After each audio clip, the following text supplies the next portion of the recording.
Hey guys, how you doing? I said, hey guys, how you doing? Hey! Yes, sir. It's cool to be here, man. I don't know. I feel very comfortable doing stand up in this close of proximity to an air fryer. Yeah, I think it's air. Is that air fryer?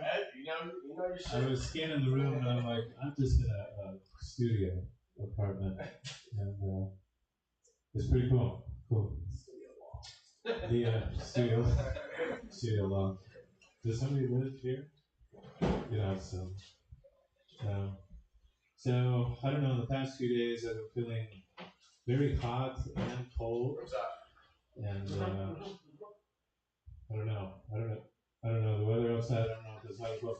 You ever check the weather and it says something like 60 degrees but feels like 50, or 50 degrees but feels like 40? I notice this kind of thing when I meet people now. For example, one of my old managers, nice guy, but he feels like a liar. Pretty sure we got lied to this whole time. And randomly, he had very bad breath.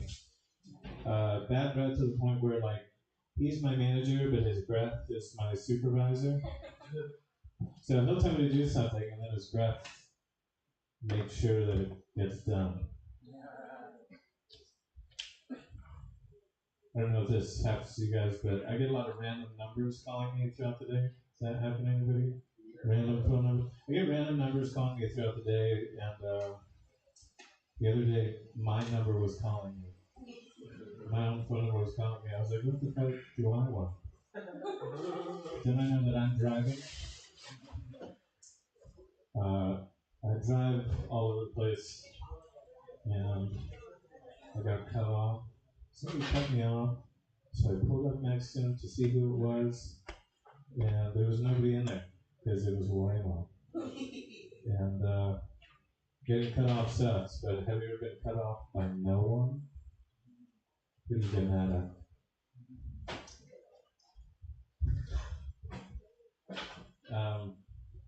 Are you guys worried about AI at all? AI progressing really quickly, and I don't know if I'm worried about it. AI. I'm worried that the homeless will become self-aware. Okay. Because they have cell phones and they have all day, and that's power. There's a lot of power in that. I realized that it's insensitive to call them the homeless, so I started calling them the ungrateful. Because no matter how many times I try to give them food, they don't want it. It's like not enough. It's not good enough. Whatever it is, I try to give a homeless guy like bananas because I figured that's what runners eat, and I figured it would help him get through the day. And he wanted a sandwich instead. Okay, that's fine. I don't watch TV, but I know people that do. And, a good friend of mine likes to watch that show, My 600-Pound Life. You see My 600-Pound Life? I think he watches the show because he's 300 pounds. So he can watch the show and be like, how do you let it get that bad? He's a writer himself, and I think he's writing a show called My 90-Pound Life. And I think it's about one of his legs. So rude. He's got legs. Okay, so this girl was texting me, and she was like, hey, I really want to show you my boobs. And I said, okay, fine. Go ahead. And she sent it to me. She sent me a picture, and the verdict: nice boobs, terrible photography. Still boobs. Still boobs. I didn't know that you care. They were just off in the dark, and they were like, I don't know. They looked like they hadn't been unlocked yet.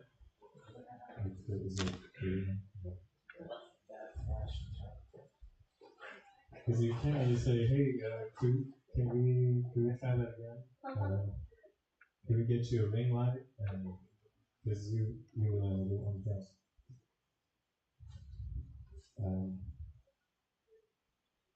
Leading is good. They say there's nothing more attractive than loyalty, and I don't know if that's true because I'm more of an ass fan myself. Or boobs in the dark. Thank you. Have you ever been with somebody and then you broke up with them and then you run into them in public? That's kind of weird. I was with somebody, we broke up, and then I saw her at the grocery store, but I didn't say anything to her because she was shoplifting. I was like, I don't want to interrupt this. I wasn't sure whether or not it was her, and then I saw that she was stealing, and I was like, oh yeah, that's her. It was a really hot day. She walks in there with this big jacket on. She starts putting all kinds of stuff into the jacket, sodas, baguettes. She's French. And I watch her walk out, and I'm thinking to myself, damn, I really miss that jacket. All right, guys, that's it for me. That's all I want to say. Thanks a lot. Good luck for your house.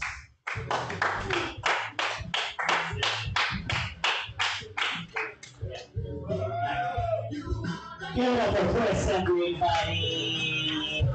Check out his new comedy special, Foods in the Dark, coming to Netflix soon. Give it up for Chris Robert. I would like to treat the homeless like ChatGPT. That'd be really fun. Just go through like, how do I make a pancake? Do this scene. I don't know. Give it up for Chris one more time. Sydney for the stage. Give it up for Devin.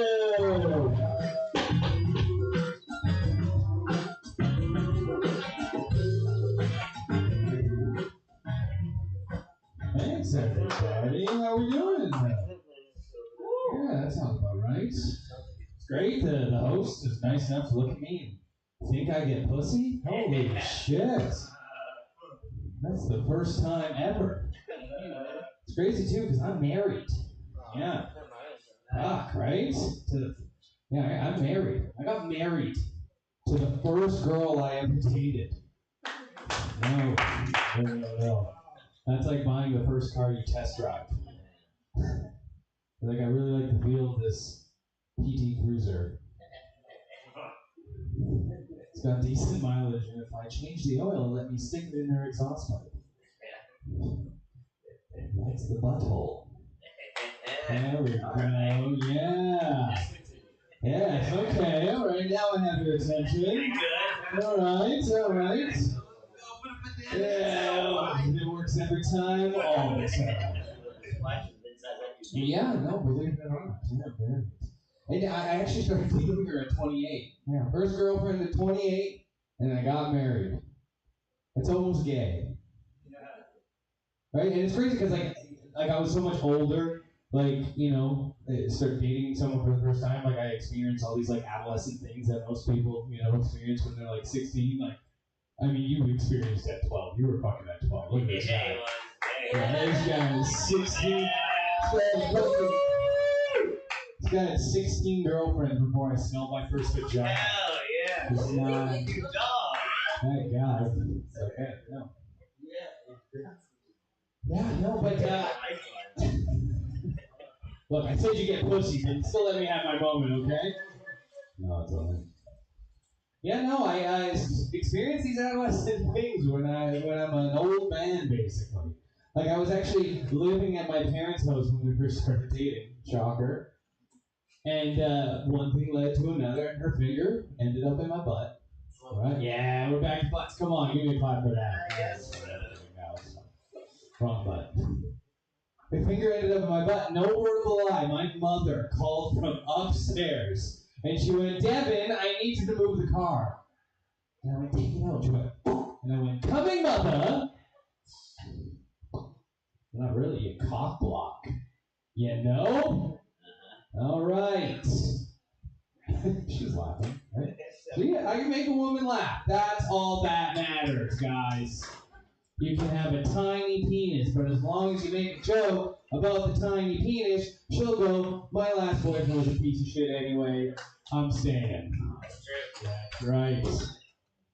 It's crazy too. I actually think about it. My wife's ex-boyfriends were such assholes. I just had to do the bare minimum.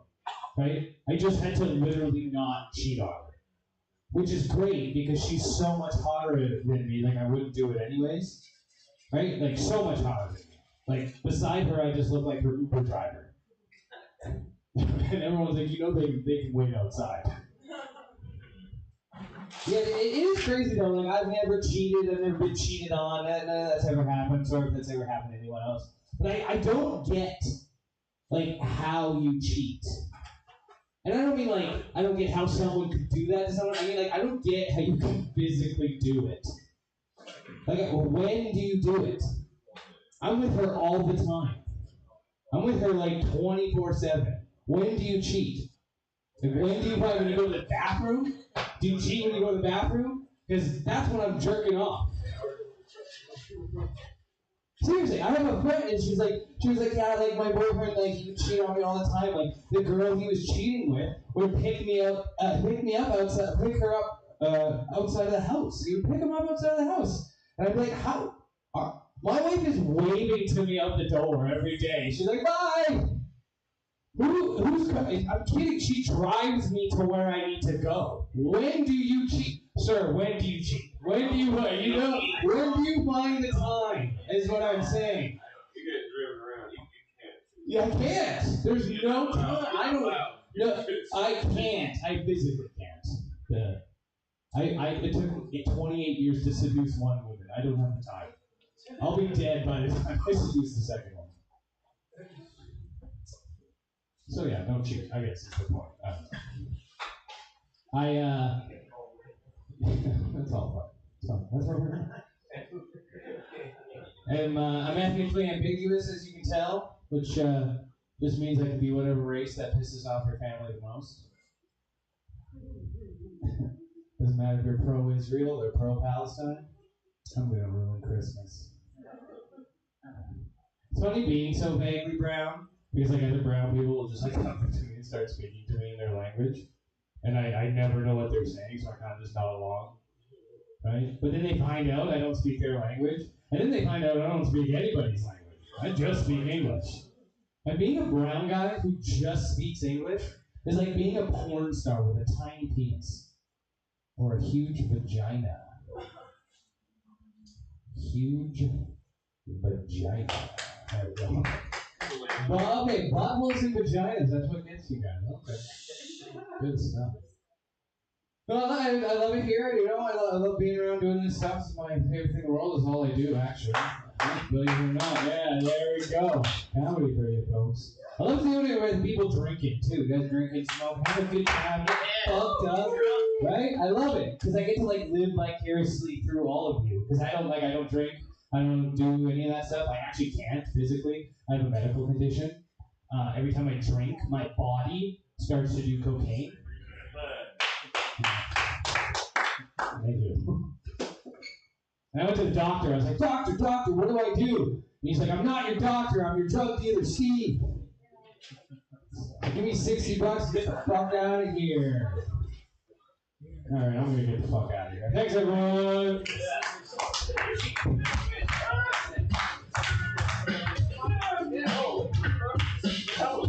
Good Devin, everybody. I never told you like no Easter Josh Peck. Did they ever say that word? Good Devin, everybody. Let's keep this thing going with everybody for Martino.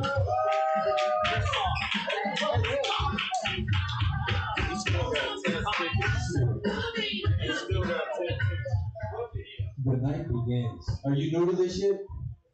Are you new to this? Comedy? Where are you from? Where am I from? I'm from San Diego. San Diego. Have you been to Madhouse and shit? Yeah. Have you ever been to TJ? A couple times. Yeah, fucking, you go down there for the order? This is shit. What were we talking about? We were talking about buttholes. We were talking about those cars that drive themselves. I work for that company. I can't talk about it and shit. Like, dude, they drug test you. I'm like, I've never spent more money on drug tests. You know, like, I'm spending more money on drug tests than I am drugs for once in my life. Like, I'm like, am I still clean? 3 years later, shit is showing up I didn't think it would. Fucking, but it's crazy, man. They have me now driving these cars. Like, the cars won't just, like, drive themselves. We have to fucking drive them. It's crazy. They sent me to Atlanta.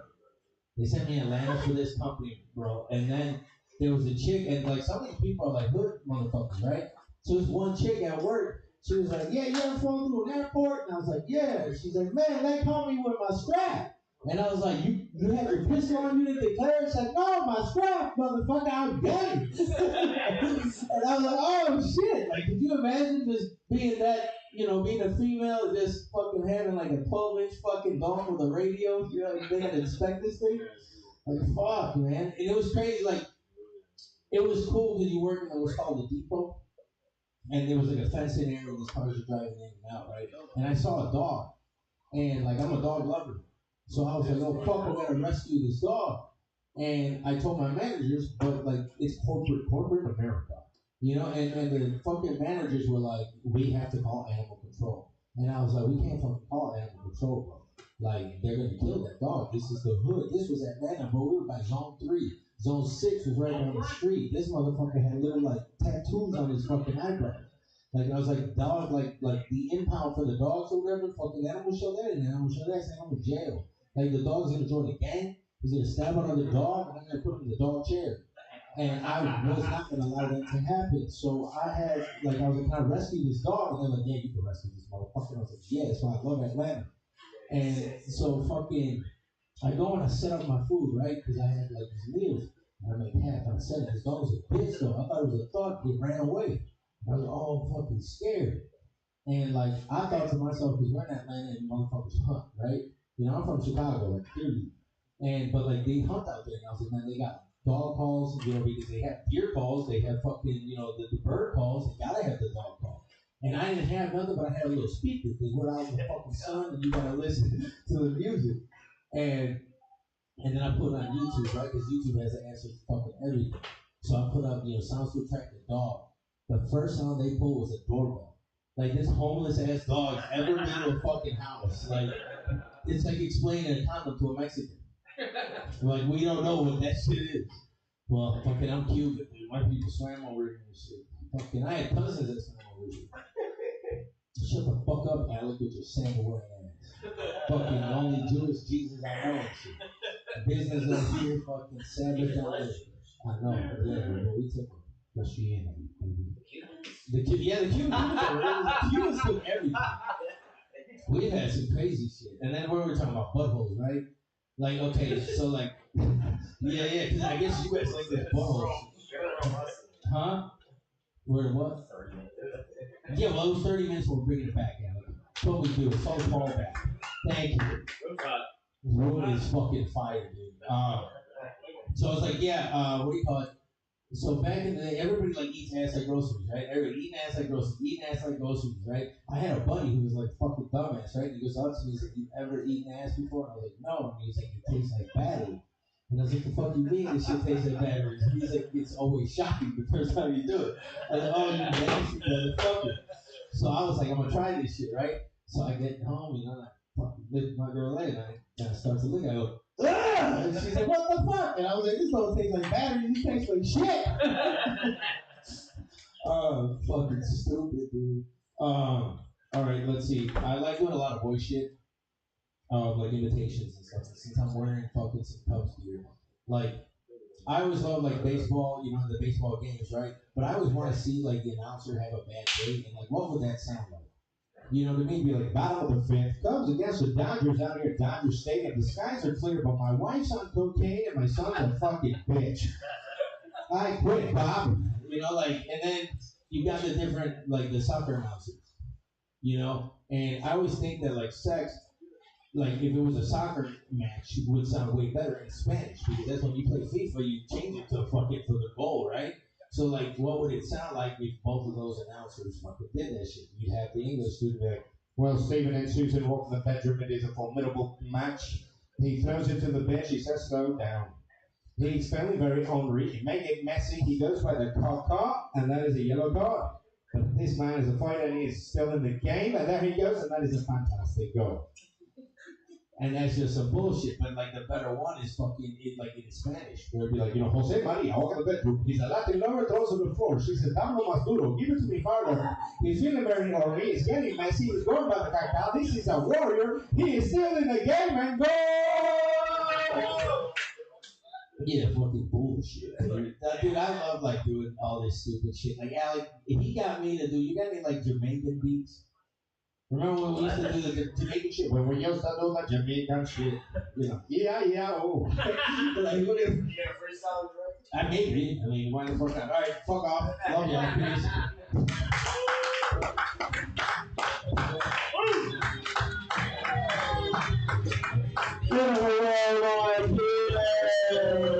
Let's keep the solo going. Give it up for A-Bar, everybody. A-Bar.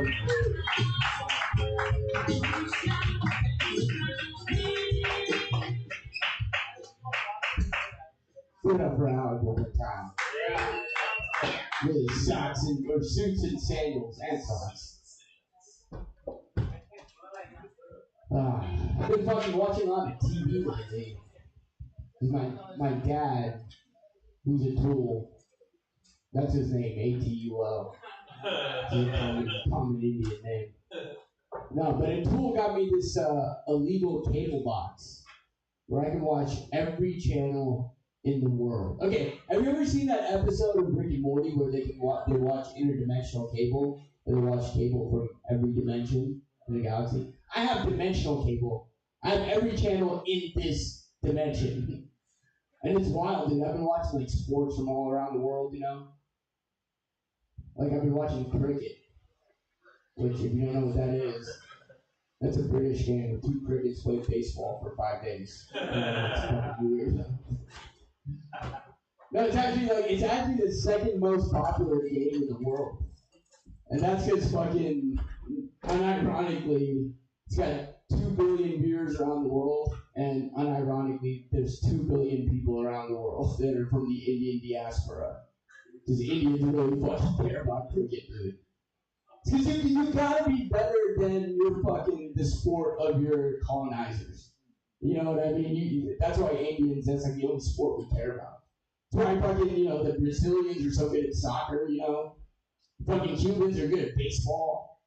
Black people are fucking good at everything because be nice to them, guys, if you want to win an NBA championship, alright? But no, cricket's wild, dude, and there's a lot of money in cricket. And what's wild is some of the commercials that they have. I'll give you guys an example. This one I saw started out with this close shot of a plane flying into a building. And you're like, oh my god. So they're not going there, are they? And so it comes in and it goes, it dinks off the building, and it goes, flies around the building. The plane dinks off the building, flies around the building, and then the fucking slogan pops up for this cement company. It's Naga do not cement. Yeah, I know. I was like, wow, dude. Cement's so strong that the Muslims can't fly a plane through it. That's such a wild marketing campaign. Like, who the fuck? Like, I would love to be there and been there when they came up with that. Like fucking Indian Don Draper walks in with like a fucking suit and a turban. Prangji Draper. And he comes in, he's like, gentlemen, listen. Your competitors are spending lots of money on cricket advertising. But it means nothing. Because they're not even speaking into Islam. It's money wasted. Introducing your new marketing campaign. So this is fucking wild, dude. So I started watching this documentary. And it's a documentary on how the British took over India. And I was like, yeah, how did the British take over India? Because India's been around for 5,000 years. And the British came in about 500 years ago and colonized it. And the documentary said that, at the time, 500 years ago in India was divided into a lot of kingdoms. And there were a lot of different kings. The British came in and they bought the loyalty of the kings. The kings sold the people out. Yeah, and I was like, damn, dude. That's a story of too many chiefs. Not enough Indians. in India. There's 1.7 billion Indians. How is that possible? Maybe I should say, how is that possible? So yeah, he made that joke. I gotta see my dad. I'm Indian. No, I should apologize to the Native Americans for that. The joke that was. The dot. Yeah, I'm the Indian guy with the dot on my head. Yeah, I know. It's a mole, so don't ask me why. You gotta ask God why that's off center. Which God? I don't know either. We have a lot of them. I don't know which God is the mole God. You know what's crazy? This fucking going back to the cable box. This cable box got porn on it from around the world. Yeah, Miles knows. Miles saw it. Miles coming over watching porn. No, but so I put it on. I went to Indian milk porn. I was like, all right, fuck yeah, dude. I want to see what this is about. So I turned it on. This isn't a foreign language. This is in Hindi, which I was going to ask Homeboy what his tattoo said on his arm, which was in Hindi, which I understand about 30% of what they were saying in the native language. And it's a guy and a girl. And the guy is sitting there, or the girl is sitting there, and she's basically berating the guy. She's like, hey, you do nothing around here. Why don't you make yourself useful and do the dishes? And the guy's like, oh yeah, well I'm going to fuck you. Take your shirt off. And she goes, oh yeah. She goes, I do everything. Why don't you take my shirt off? The guy starts taking his shirt off, and she goes, careful, this is an expensive shirt. You're going to rip the buttons. I'm like, what the fuck, dude? This is like my parents getting in a fight right before they're about to fucking have makeup sex. This is not what I wanted to watch. Yeah, normally I go to fucking Zillow for porn, you know? You know about Zillow porn, right? Yeah, she's like, yeah. If you don't know what that is, that's when I pull up a house that I could never afford on the housing website Zillow, and then I just start masturbating. It's all the rooms that I could never afford to masturbate in the first place, you know? Look at that badass closet. Yeah. Oh my god, this bathroom's got a bidet in it. Oh my god, I can own this home. Oh my god. I would come after that. In my old age. Ah, this could be mine. Okay. That's enough masturbation on stage. I'm sorry, miss, who just walked in. Okay. Ooh, steamy. Hell yeah. Room is hot. Room is hot. Is that your chlamydia or is the room hot? Both, yeah. One of them to have a cure. Okay. How am I gonna end this? I mean my life, I might not. Okay. That joke didn't land, and it shouldn't have, because I just made it up on the spot. I was like, maybe that'll be. Suicide is not funny, guys. Alright, that's it. That's it. That's what I've done. Give up, Brad. Give up, Brad. Okay.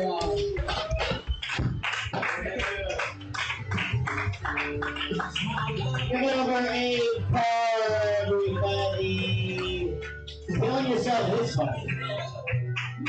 You know how I know? Because, I guess I don't know. I guess it's the answer. Give it over a one more time. This each other states. He's got riddles. He's got limericks. Give it over spins. Real good.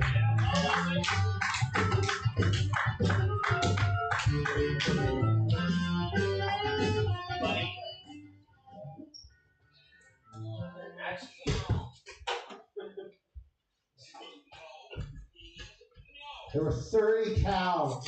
Is my mom here? Because she's the one who taught me that no means try harder.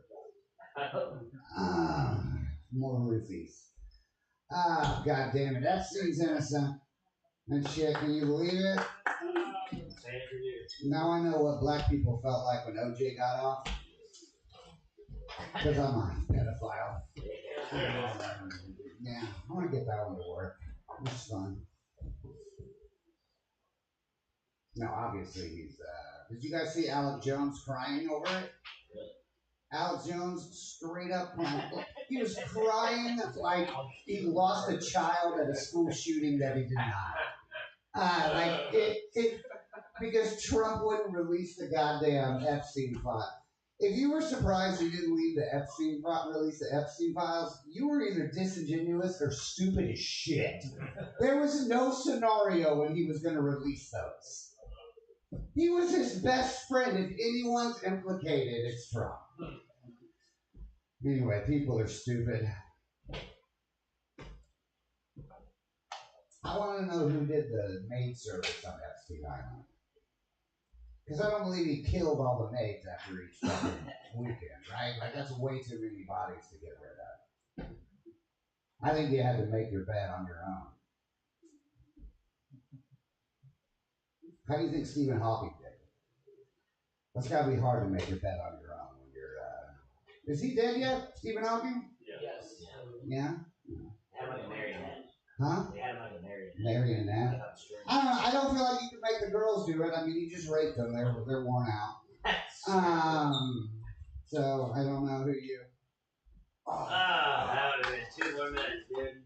I know. It would have been a ciggy in my mouth too. You guys excited about Superman? Oh yeah! Woo! Huh? I'm not a huge Superman fan just because he's too sweet. But I mean, what? Fucking not Alex Jones. What's the girl who's like him? Laura Ingraham. She's fucking whining over the new Superman because he's an immigrant and kind. Because you know the only 2 things about Superman. So, that's the thing. Obviously, Magical is going to whine about him as soon as he helped a brown person. But they also whine about Homelander, who's the MAGA Superman. Like, what do these fuckers want? I'm going to start pitching movies to the Daily Wire, remakes. Feigl gets deported. Texas tears down Fern Gully. No one remembers the Titans.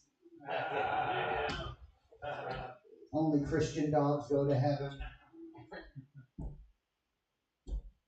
Tyler Durden becomes a... Oh, fuck, I forgot. I don't know. I have way too many of these.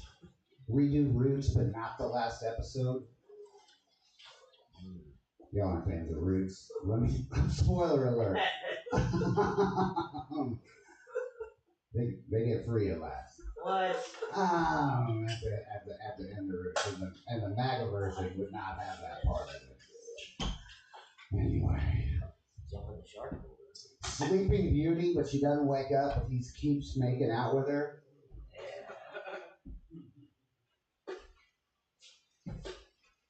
God damn it. I'm trying to think of what isn't a woke movie. Old Yeller, it's pro preemptive strikes. Yeah. He does cry like a little bitch though.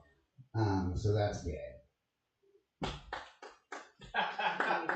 Every movie ever has been woke for its time. Anyway, Superman's a stupid character. He's boring. You should like him. He's no character arc. He's perfect. I'm hoping. It's a good movie. Okay. Yeah. Anybody see the dinosaur one yet? Why don't they just make the doors smaller?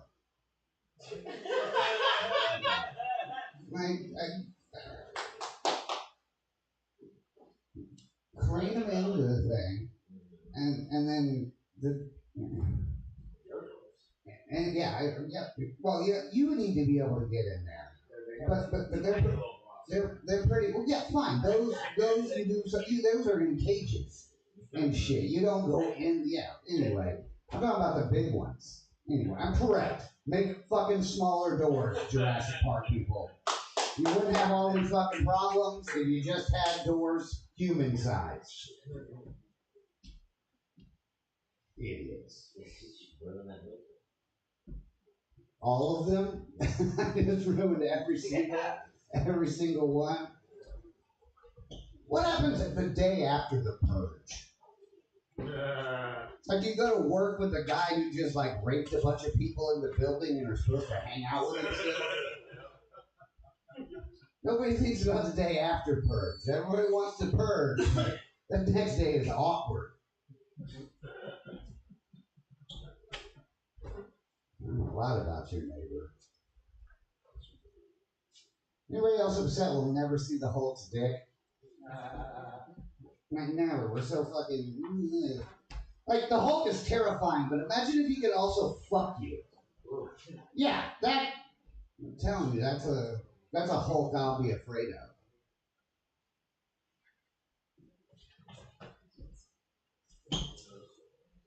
I'm trying to learn about movies and stuff so I can get kids into my band easier. Learning a bunch of pop culture. You guys heard of Spider-Man? Yeah. I'm on fleek.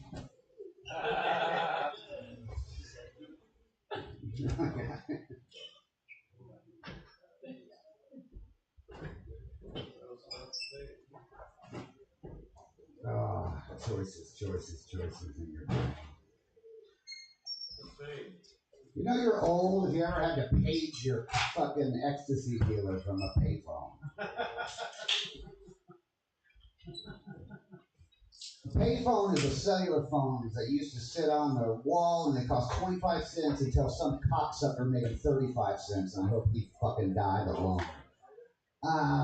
And ecstasy is Molly. Why don't y'all change the name? Ecstasy's the best fucking drug name. You want some ecstasy? Of course I want some ecstasy. You want some Molly? I don't know. Does she have hot kids that can keep a secret?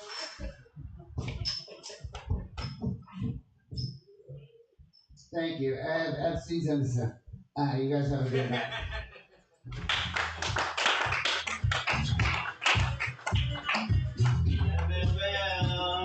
It's good when the room is hot, huh?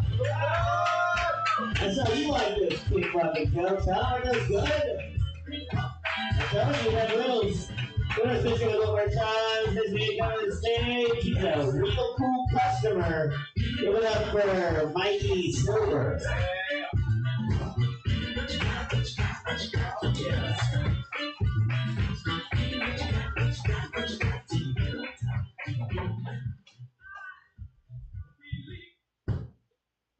Yeah.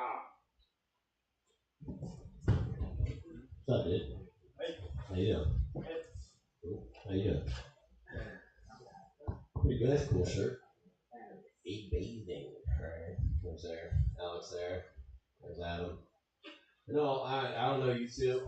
I don't know you. Actually, we did have an altercation. I held my name out, or I held my hand out, and he didn't shake it. So it was that weird moment where you're just like, please shake my hand. And then eventually he did. So now we know each other. All right. I already forgot your name though, so that's my bad, dude. What's your name again? Raw dude. That's a pretty cool name. All right. I did not see that coming, man. You seem like a pretty swell guy. All right, pretty swell dude. You saw his name being Raw Dude? No, it's not Raw Dude. It's just Raw Raw Dude. Dude? R-A-D-U. Raw Dude. That's even cool. All right, what is that? That's a weird phrase in itself. Like, hey, what is your name? What are you? You know, like what are you, man? Black. You're black? Yeah. Same, brother. All right. It's Romania. You know, Romania. Oh, dude, my fucking my sister-in-law's actually Romanian. She's a whore. She's a bad person, dude. No, my brother Christopher, he had a disease called Steven Johnson's. All right, that's what the disease is called. It's basically where you have an allergic reaction. It's true. It's where you have an allergic reaction to either ibuprofen or an over-the-counter medication or prescription medication. All right, and it typically happens to people with dementia, all right, because they forget which medications they're taking and they just mix them. All right, but my brother got it when he was 15. All right. He had a headache, so he took Advil and ibuprofen, all right, and then had the worst possible reaction that can happen, Steven Johnson's. All right, that's basically a weird name. Sounds like a cool name. You know what I mean? I feel like out of all diseases, that's a pretty cool one. You'd be like, "What's up, Steven Johnson, bitch?" You know, like that sounds fun. That sounds fun. But yeah, that's what he had. Advil and ibuprofen. I'm not gonna lie, I totally forgot why I brought that up, but you know, we're just having fun. You know what I mean? You get it, right? He's still alive? Yeah, he's still alive. He's still alive. So what is the what? I don't know. Like what is He's smoking more. I'm smoking more weed, man. No, you started talking about your sister-in-law being Romanian. Oh yeah, okay, man. So his brain. So now he's schizophrenic. All right, yeah. So that's, yeah. Now he's schizophrenic. He's paranoid schizophrenic now, which a lot of people think he just sees shit. Like, no, he's just super paranoid and creates these crazy things in his head of people after him. All right. So my sister-in-law, Romanian whore. Thank you. All right. Romanian whore. She what with H? Steven Johnson's is confused with Really? And it's from. Yeah. I'm not gonna lie to you. I thought you were just making a statement. I was like, that is a bold statement. I know you already. I believe. I know.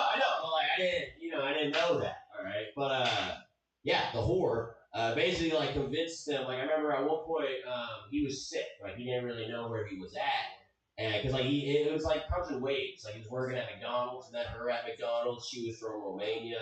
She was about to get deported, and he was like, I don't want to stop fucking. So, you know, he married her. All right, this is what happens. All right. But at one point he was very sick, and then she convinced him that we stole his money. And he didn't have any money. You know what I mean? So he was kind of just an odd guy. We don't like her. All right, is the point. Romanian women suck. Am I right, dude? All right, that was the point of that. All right, that was where I was going with that. You guessed it. Yeah. That's a cool mustache, man. You proud of it? Not really. It's kind of that shit. So wait, you did? I don't believe that. That's a lie. Why'd you lie? That's a lie. There's a whole other. So you're telling me that that's you didn't shave a few days? Is that what you're saying? It's like 4 or 5 days. 4 or 5 days. All right. So last time you shaved, you shaved everything except your mustache right here. Is that what you're telling me right now? There's more than just a mustache. So you're saying that your goatee and your mustache grew faster than your whole face? Yeah, I guess that's. You're a fucking liar, dude. All right, I'm sorry. I don't know why I'm attacking you so much. It's not a lot of people, all right? So it's just about you and I, dude. Yeah. You and I at the end of this. What's your deal, dude? What are you about?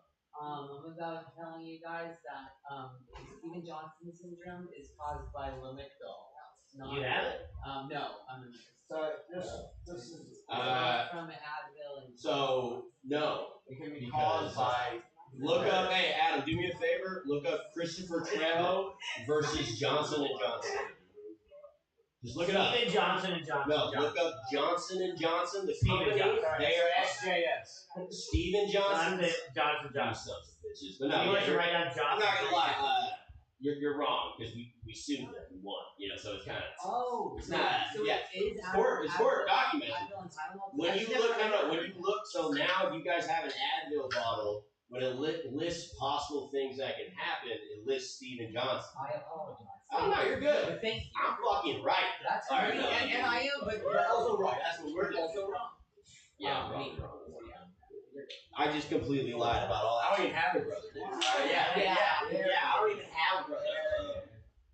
I know my brother's a weird guy though. Like, so he's from Honduras, all right, and it took us 10 years to get him his green card, and then he moved to Mexico a month after he got it.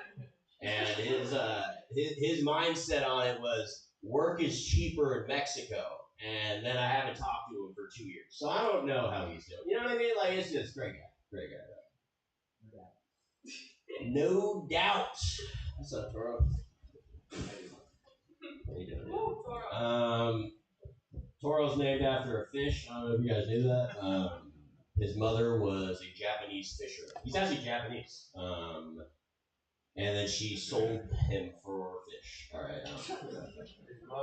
I haven't ripped in anything, guys, in like a week, so this is where we're at. His mother was married. And she said, "How do I make money?" She's Japanese, remember? That's how Japanese people sound. My stepmom's Cambodian, all right, and I feel like, so she's a nurse practitioner, and she's been in this country for about 15 years, all right? So she's pretty smart. She's a pretty smart lady, I would say. She works at a private practice over in Newport Beach. She makes good money, like really good money, and she keeps just getting more certificates or like more certifications so she can have a higher hourly or higher salary. So she's just like up there, right? Like a very, very smart woman.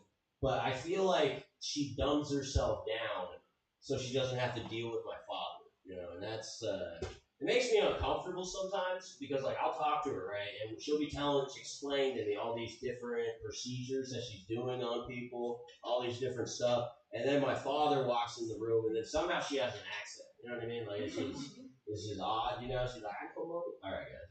I'm not good with accents. I used to have a really big issue. Like, I'm not good at customer service, like, at all. Like, I remember I worked at Whole Foods at one point, and I kept getting written up because I would talk, like, people would come in with an accent, and a big issue of mine was repeating that accent back to them. And, like, it would never be good, though. You know, like, I felt like if you're the dude who does that in a situation and it's good and you can sell it, it's like, all right, it's going to be annoying, but also it's probably kind of funny. If you're bad at it, it's just racist. You know? Yeah. It's just super racist because I did it to a lot of Asians, right? A lot of Asians. And like the worst part about it is I go like this with my eyes, like Allie gave me the light. I don't think they should discriminate in any hiring process whatsoever. I feel like you should hire anybody. But I feel like for certain industries, they should. Like for example, Cold Stone. Like if you have an 18 on your face, you shouldn't sell ice cream. Like it's not really in your cards at that point.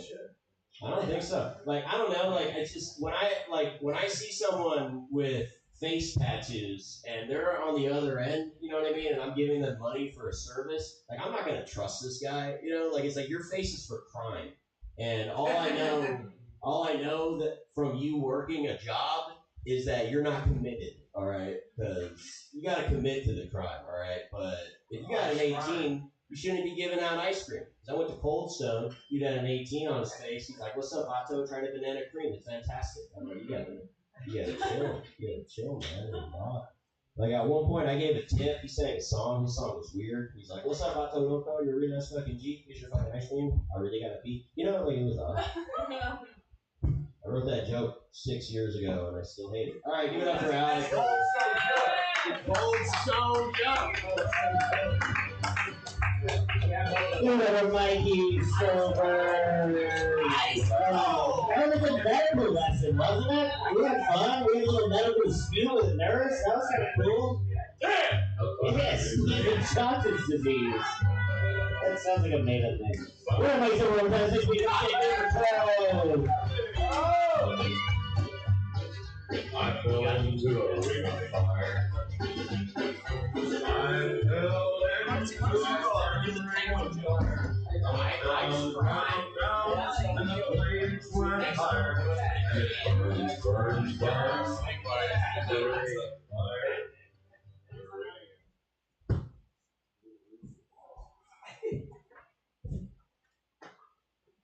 Johnson & Johnson is a fucking horrible company. Dude, they're really fucked up. No, dude, like, so basically, a dad of mine, my best friend's dad, he was an engineer and a machinist, and he built this device. It would go into you surgically, but it wouldn't leave any scars. Like it would go into the body, and you could like dig around, do whatever you got to do, right? They stole the patent from him right before he could make it for like $100 million. That's what they were gonna buy that shit off from for. So yeah, fuck Johnson & Johnson. Your life would be so much different if you hadn't stolen that bad. Whole different trajectory. Right? Especially mine. You guys ever have like conflicts in your household or anything like that? No. Nothing. We're all here to be a perfect families. That's kind of the point. That's why we're here. In my household, when the men and the sons were about the same size, we would go out in the backyard and fight to see who's the man of the house. That started like a couple generations ago. And apparently I am the dumbest one by far because I actually fought my dad. Everyone else just basically like laid down, was like, okay, I give the fuck up. Except for it was my great grandfather. His kid killed him. He had two families in Norway, and he brought one to the United States. So his oldest son from the first family came to the United States, literally hunted him down, killed him, and we just found this shit out like 2 years ago when he died. Find out crazy shit when someone dies in your family, right?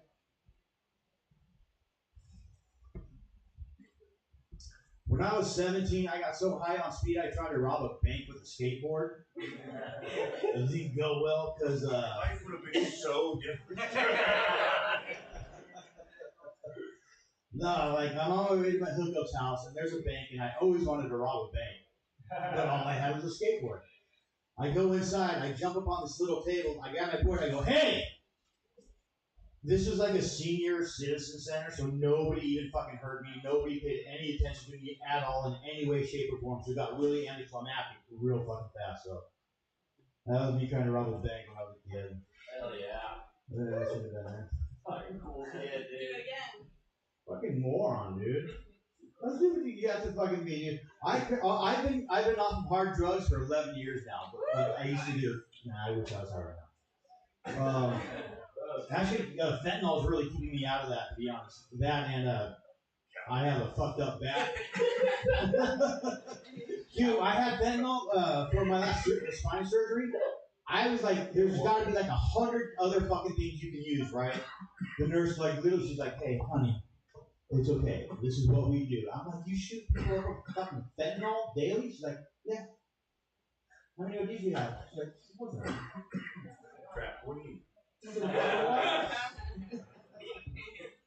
You ever been to the ER at like 4 in the fucking morning? Dude, you meet the most interesting fucking people. I was next to this one guy. I was in there for kidney stones. This dude, he was on medical leave, the cops brought him in on some medical shit, on some mental shit. And he's screaming at the top of his lungs.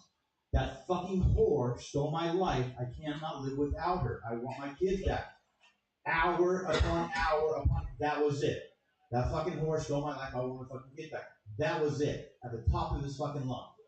Finally, like the dude, like they fucking got him dosed up real good on like the Dilaudid or something like that. Started smacking the shit out of this guy. The security, these huge fucking dudes, beat the shit out of the guy that was smacking that guy, but everyone else was clapping for the guy that was smacking that one dude. If that made any sense.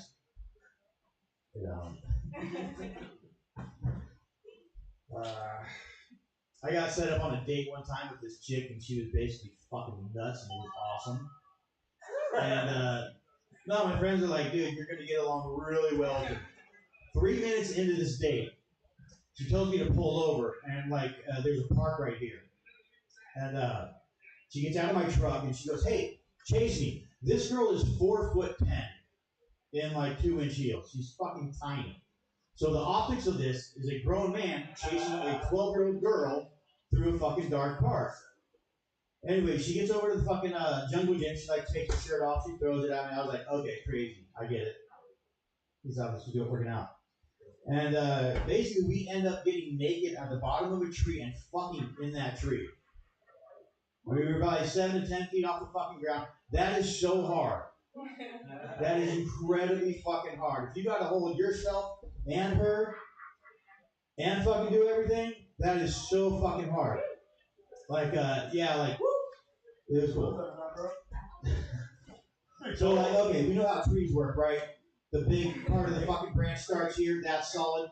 This is nice and light. So my left leg is right out here. She's in between my legs. And I just start doing this shit. legs started like rabbit footing it. It really helped me come, but I fell out of her. When she put me back inside of her, she had sap on her fingers. It took 3 days to get sap off of my nutsack, dude. That sucks. You have to use a warm, soapy, wet cloth.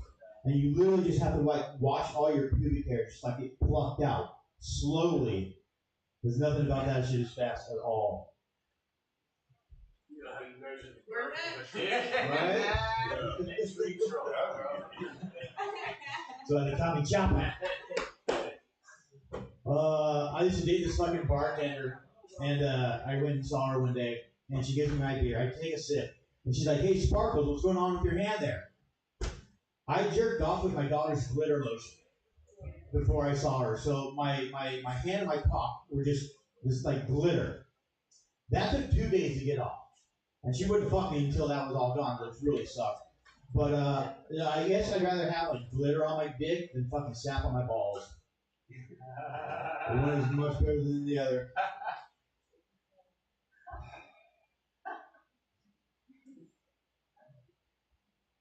I used to, thanks, I forgot about So if you ever smoked meth, you know the pipe salt, glass dick. I used to get these little perfume fucking bottles, right? So I called them mini dicks. I used to blow these mini dicks all fucking day long. I could probably do like 20 or 30 in like an hour. I would just sell like the whole fucking thing for about $20. Yeah, that's a lot of dick, right? 20, 30 dicks in a day? And they were fucking tiny ones? Alright, you guys have a good night.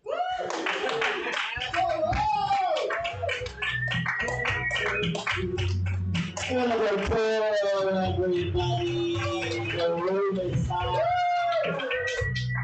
And I made a mistake earlier. I thought it was Andrew's name on the list, but it was actually a new face I had to take. Come in the room, welcome. Give her Hayden, everybody. Hayden.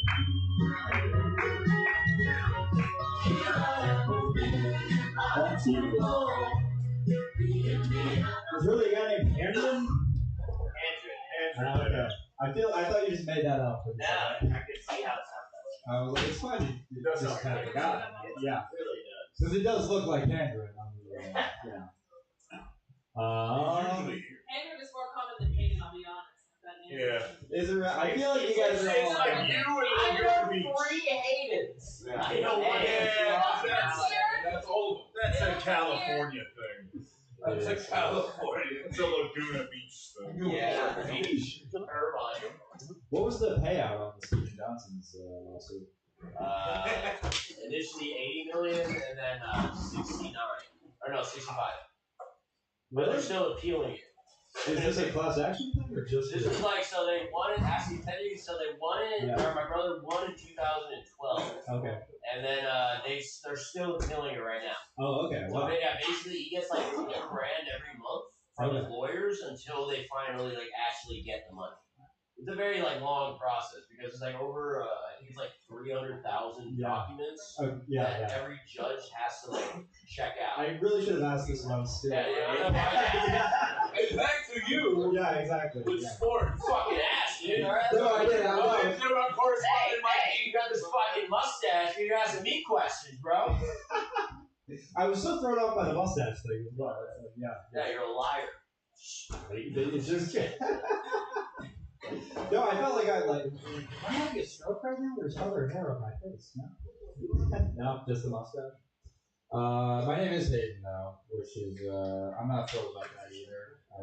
It's weird to look like this and be named Hayden because I get carded buying Celsius energy drink. Wild.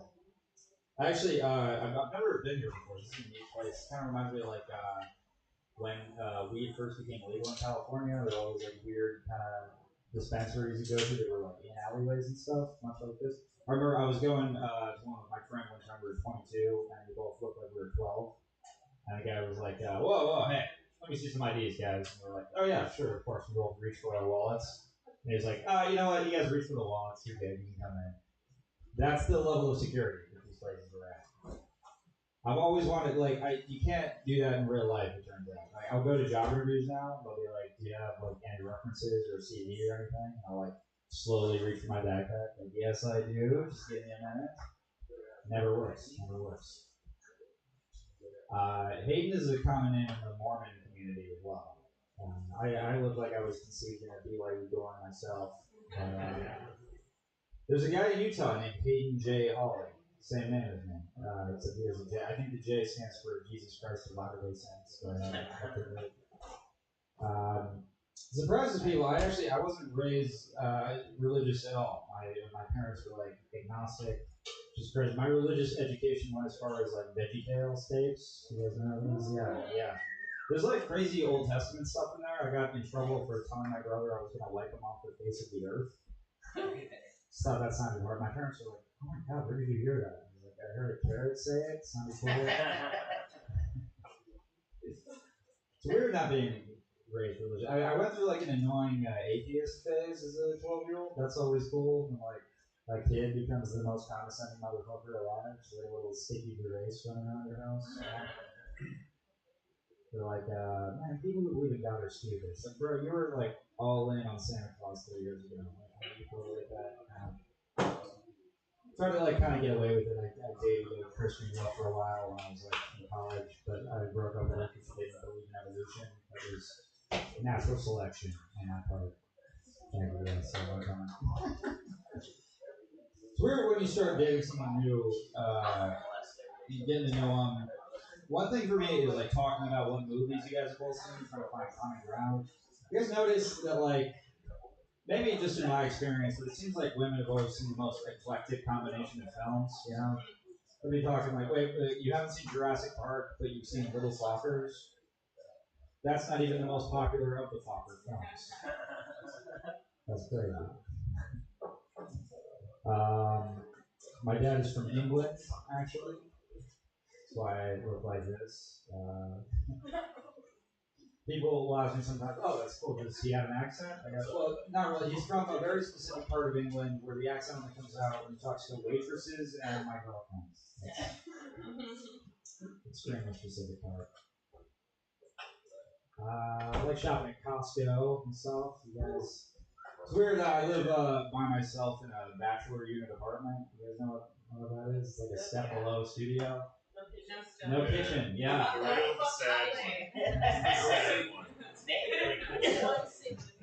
Everyone's worried about the price of groceries. I'm like, well, look who's not so fucking stupid.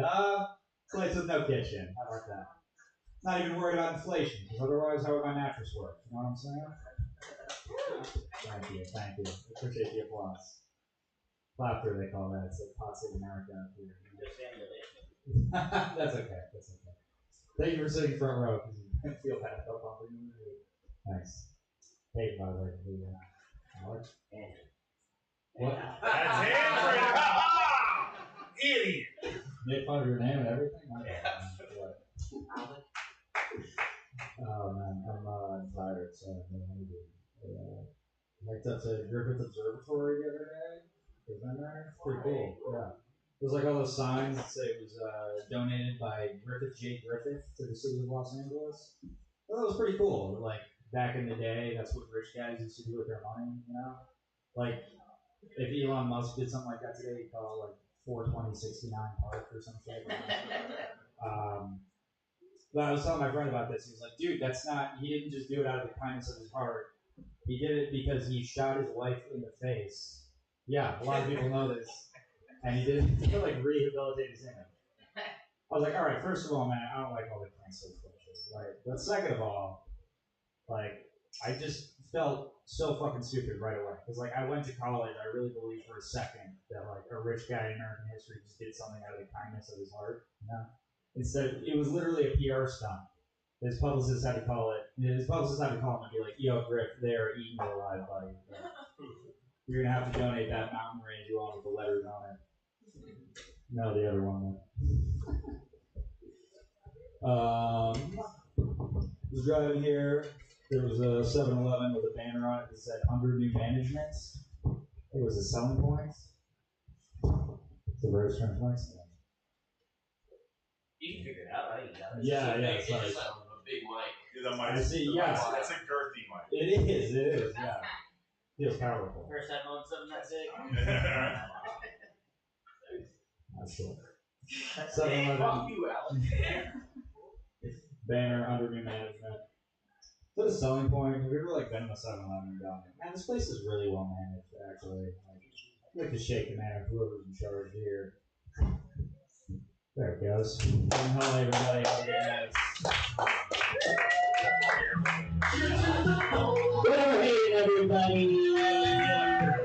That's how you do. That's how people work hard. That's what this next week is very funny. Give it a brass again.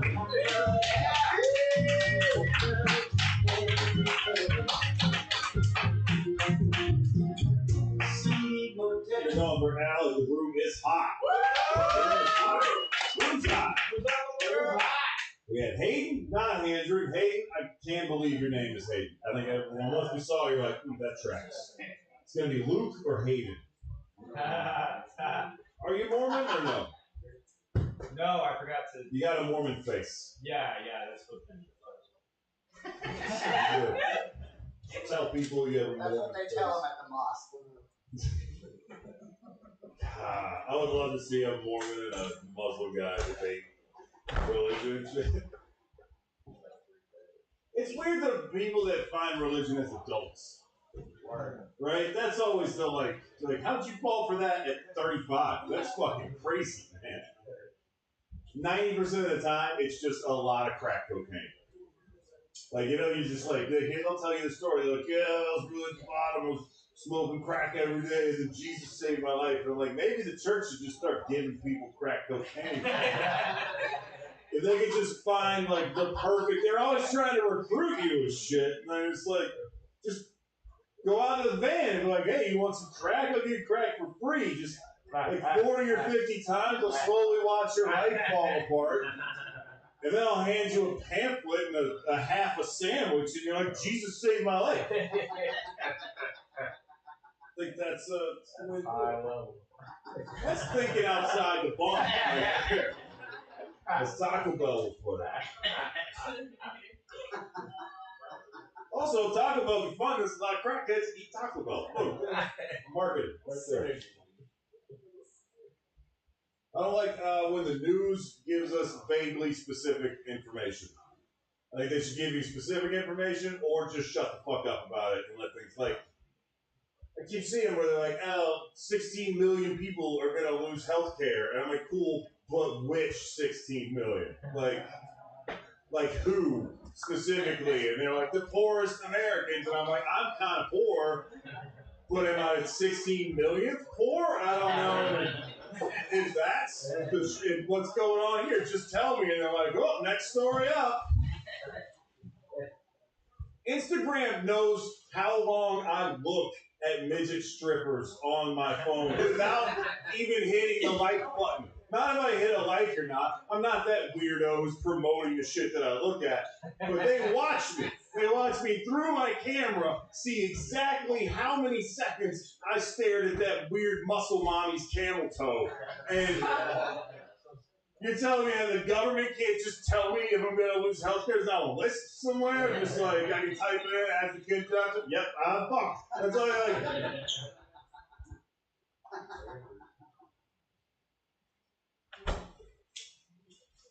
I know the government's not really watching us. A lot of people think the government's watching us. I know the government is not watching us because for the past 6 years, I've been slowly confessing to a murder on Venmo. Every month for 6 years, public Venmo, and I've just been slowly confessing to the hypothetical murder of a white woman, which is the highest level crime you can commit in America. No one's mentioned it. First time I paid my roommate when I moved in, I just wrote in the little notes, hush money, $1,300. And then every month for 6 years, I've been just upping the ante for the message. The last one I sent him, this was today. I just sent this. Her body must be fully decomposed by now. But alas, the hush money payments must be made.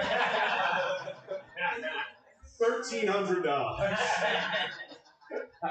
The government is not watching what you're saying. Unless you kind of casually mention Palestine as a right to exist. And then you'll go to jail. It's kind of crazy how that works. It's the first time that joke's actually worked properly. Cool, thanks. That was good.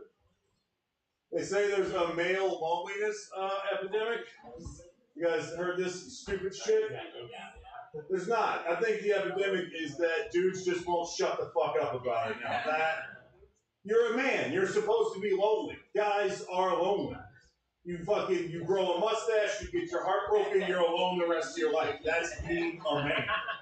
It's what being a man has always been. My father, 0 friends. No friends. And you know what he did? He just shut the fuck up about it. He wasn't like, oh, is there a pickleball league I can join?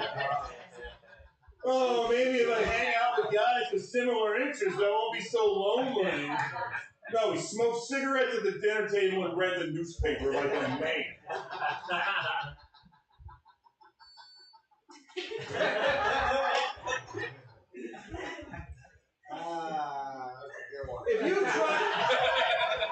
If you try to make friends with a man in like the 90s, you might get the shit beat out of you. You're just standing at a bus stop and you're like, oh, so where are you headed? Shut the fuck up, man. Fucking nosy, are you watching me or something? That's why straight dudes don't like gay guys, because it looks too much like friendship, and we're just fucking weird outside. That's why women love gay guys, because they're like, look, the guys can be friends. No, they're fucking. That's why they're hanging out. You know what I blame? And this is going to sound bad. I blame trans men. That's who I blame. Because trans men started being more vocal, and they got on TikTok, and they started making dumbass videos about how hard it is to be a man, and how lonely it is, and sad they are all the time, and no one supports them. And women will listen to trans men. So then they go to you, and they're like, babe, are you lonely? And you're like, yeah, bitch, they're like, shut the fuck up about it, all right? Like, let me watch sports alone. We don't have friends. The only time guys have friends is like if you went to war together. And you're like, why is Scott so close with you? And you're like, I watched Scott kill a 12-year-old brown kid in the desert. So now we're friends.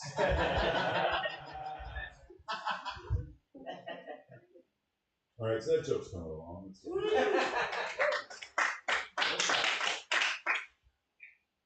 I was making a microwave burrito today, and the instructions said 2 minutes and 10 seconds. Weirdly specific. That's oddly specific for it to still be cold in the middle. Like 2 minutes 10, that's a confident amount of time. It feels like you're fucking with me at that time. It feels like you're being like, let's fucking really screw this guy's lunch up right now. 2:10. Say it like you mean it with your chest, burrito. I was making another lunch before, 3 weeks ago. The instructions said microwave for 12 minutes, which way too long. We can all agree 12 minutes. Well, everybody's got their own list of how long can something be in the microwave before I get suspicious. You know? Everyone can agree 12 minutes, the whole neighborhood has cancer at that point. Like, how all those kids get leukemia? Some asshole, 12 minutes. Why? You should have known better. Put it in for 12 minutes, and 11 minutes it caught fire. And I was like, Now I reread the instructions, those are the oven instructions, so I'm stupid. But also, conspiratorially, I'm right.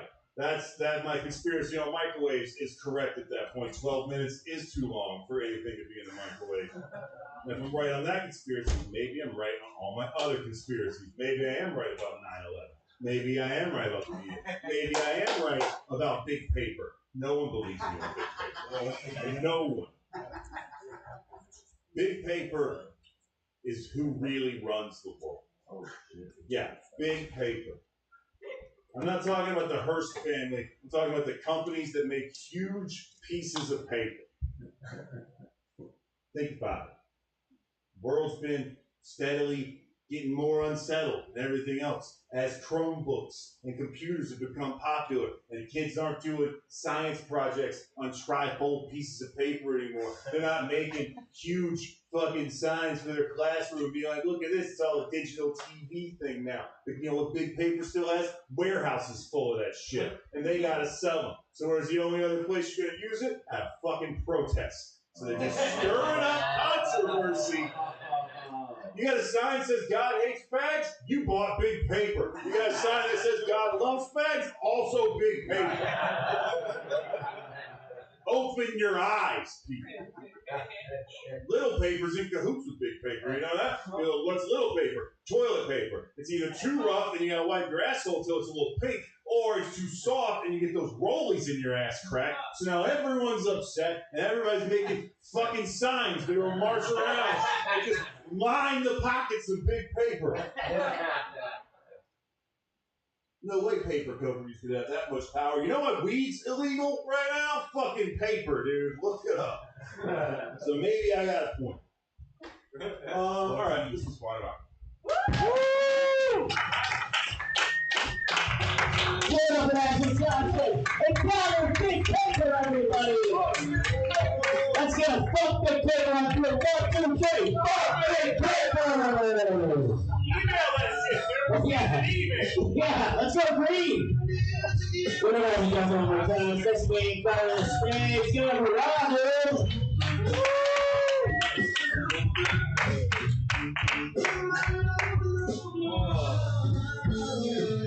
What a fun time this is.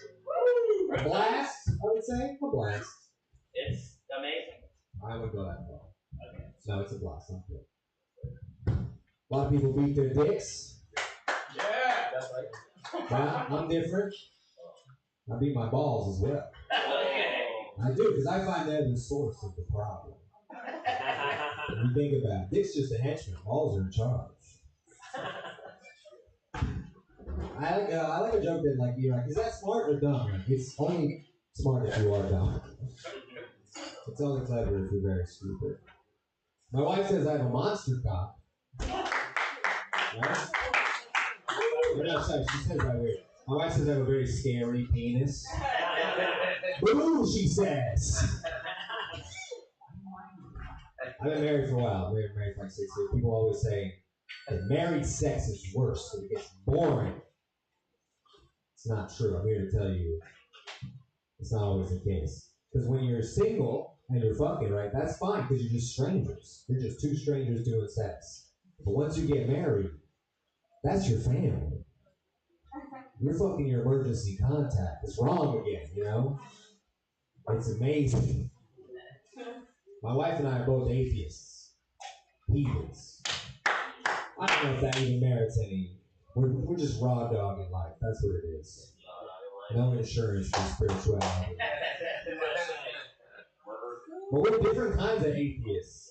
I want to know what I don't believe in. Like, I read the Bible just to know how, you know what I mean? Like, I read all the holy books to be like, see, they're wrong. I get nerdy about it. This doesn't make sense. Fallacies. And my wife just doesn't know anything about any religion.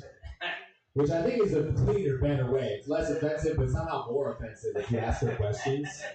Like, someone asked her what she thought Hanukkah was, and she's like, that's when Jesus went to the Hanukkah castle, right? Like, no, if you go a little further, you can offend Muslims, too. You can really make this a 3 for 4. I love reading the Bible. If you're any kind of writer, comic, whatever, you ever hit writer's block, go read any holy book. They're hilarious. Sometimes they're really boring. Get through the boring part, and then there's more funny in there. Always. God's always like specific about what kind of lizards you can eat. It's funny.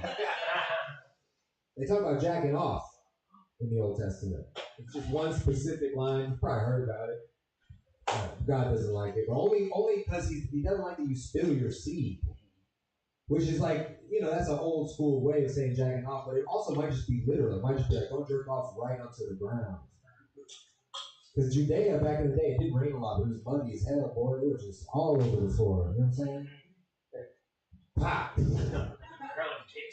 That's the end of that one. Is it always, is suicide always sad? Right? Right? Like, what if it's someone you hate, an enemy of yours? Yes! Thank you, God. Finally. I don't know if any blessings would make me believe in God. But if someone I didn't like took their life by their own hand, I'd be like, maybe someone's looking out. I just think, like, if you reach that point, you know you're depressed, you know whatever it is, there's nothing that can help you, you have to check out.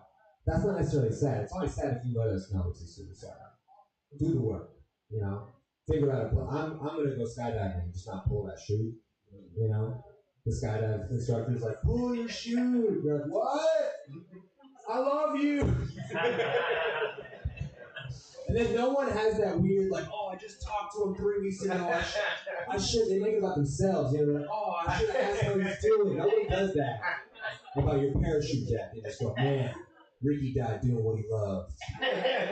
Being cool as hell. First time. That's true. No one looked up. Wow, you must have really loved that so much. You died the first time. No instructor, no tandem. Get a gun with him, too. Oh, parachute. So sick, dude. Pull the chute and then A comedian's death, they call that. he died skydiving by a bullet. That's a good tag. Thank you, Mom. I wish all my interruptions were good tags. Usually it's a drum. Yes, thank you. Yeah, I don't know what that means. That's the name of the show. I garnered that, but it's my first time here. I didn't know if that was like a cult thing, if someone was getting some sex involved. Okay, all right. I like it. Any situation, no matter how sort of crime laden, if there's one guy in a suit, you're like, oh, everything's fine here. It's like a human clipboard, you know what I mean? Like, oh, okay, we're good. Someone's got a permit somewhere. Apropos of nothing. You guys ever hear about the word rectify? It's a positive word, but it sounds like an ass punishment to me. You get rectified, brother. Think about how Paul would say that. Come here, brother. I'm not good with words. I don't learn slang at the right time. I just learned about pause. You guys know pause? It's black no homo. It's basically like in the black community, if you're about to do something that's misconstrued as gay, you might be able to go, pause! And everyone knows you're cool. There's no gay stuff. Right, for example, you might be like, I'm trying to have some gay sex with a man. Pause! And everyone knows. I don't know, I'm not good at slang. I shouldn't lecture. I learned about roadhead recently, too. You guys know that one? I had heard the words, but I thought it meant something else. I thought it was a guy who's like really passionate about directions and maps and stuff. You know? And I'll tell you the fastest way there. I'm bit of a roadhead. Something gross on the Tesla folks can do. I'm a common man. I drive a 5-speed Mazda. I shift gears. I'm not supposed to suck another guy's dick when I'm driving. Maybe for the future. You guys are too nice. You're too nice. This isn't even a joke. Have you noticed wallets come in genders? You have men's wallets and female wallets. They don't care about. They're like, we don't care what the progressive, the future, whatever. There's men, the long one, and then the short one. And then if you ask them, they're like, do you have anything for non-binary people? They're like, the money for them. I knew that was right. I didn't even know it was funny, but I knew I struck the hearts of the non-binary folks. Do you call them folks? That's a good one for them, folks. You're a good folk. You're fucking one of them. Yeah, you're a nasty little folk. Yeah. I read an article. Sometimes you read and it makes you less informed and dumber. I have his level of the news now. This is an article that said, the New York Times, the paper of record, said 67% of men in a study reported that they would have sex with some version of a sex robot. And I was immediately appalled, right? I'm sure like some of you guys are like, this is fucked up fake science. Who are these 33% of guys not trying to fuck that robot? I don't understand. There's no way. Every guy I know would hope would at least want to say, you know what I mean? Like stick a finger in it, like, double A. There's no way. Men fuck pumpkins. Cold jack-o'-lanterns right after Halloween. You see them deflated a little bit. And you tell me they're gonna fuck a beautiful sex robot that doesn't talk to you, doesn't celebrate any holidays, want to go to restaurants? There's no way. Everyone would have them. Your dad would have a backup sex robot. Women are trying to shame us because we're like, you want to fuck a doll. I'm like, you fuck parts of people. That's way worse. You know that, right? You handle every bitch in here has a little half a dick or a full one, just loose in a drawer somewhere. Like a trophy. This is Frank. I don't fuck just tiny little assholes just willy-nilly all around my apartment. Willy-nilly sounds like the fabricator. I worked at a university for a couple years. I don't envy the people that had to do that study. The poor lady that had to call those men in the tri-state area. Like, hi, I'm from the University of Minnesota Social Sciences Department, and we just wanted to know, for science, did you have sex with a robot? And the guy's like, yeah, how much? He's like, no, this is a survey. He's like, you don't got to survey. I got my credit card out, my thing was hard. What does this thing look like? Is it like Westworld, like where my son jumps off to? Or is it like that maze from the Jetsons? Because I'm going to fucking get away. I feel like time. You guys ready?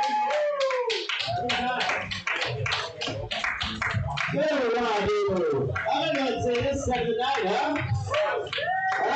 Give it a applause. Good one, one more time.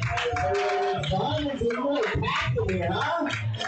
You'd be surprised that, sometimes it's your first time here.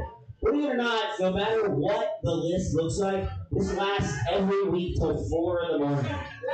It's horrible. You think I'm drunk now? Give me 6 more hours, I'll be here. So, hey, give it up for Della Dubadada!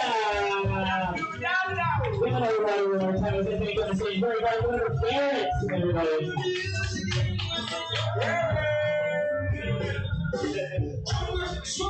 How we doing? Yeah, doing good. Hell yeah. Folks, last week I moved here to Los Angeles from Austin, Texas. Ooh. That's right, I'm a country bumpkin. Uh-oh. Yeah. Growing up, you went to school, I went to barn. What the hell? You drive a car? You ever drive a car around the city? I drive a barn. What are we talking about? I am excited to be here, and I have no money right now, but soon, so soon, I'm gonna be rich. I'm gonna be rich as hell. You wanna know why I know? Because inside, I'm a freaking baller, dude. I'm a certified baller. It's true. I'm so much of a baller. How much of a baller? I'm so much of a baller that I make Johnny Cash look like Tommy Nichols. You know what I'm talking about right now? I'm so much of a baller, I make Whoopi Goldberg look like Yippee Chump Change, okay? I'm so much of a baller. I make the Monopoly Man look like a monogamous sham, okay? I make Brooks and Dunn look broken dumb, okay? I make Jeff Bezos look like a deaf bozo. Yeah. I make Whoopi Goldberg look like Yippee Chump Change. Both my parents were Baptist pastors. Yeah, makes sense. And for a long time, I thought that I was going to be a Baptist pastor, and then I didn't, and now I'm here doing this. Uh-oh, yeah. Something went wrong, yeah. But I'm excited to be here.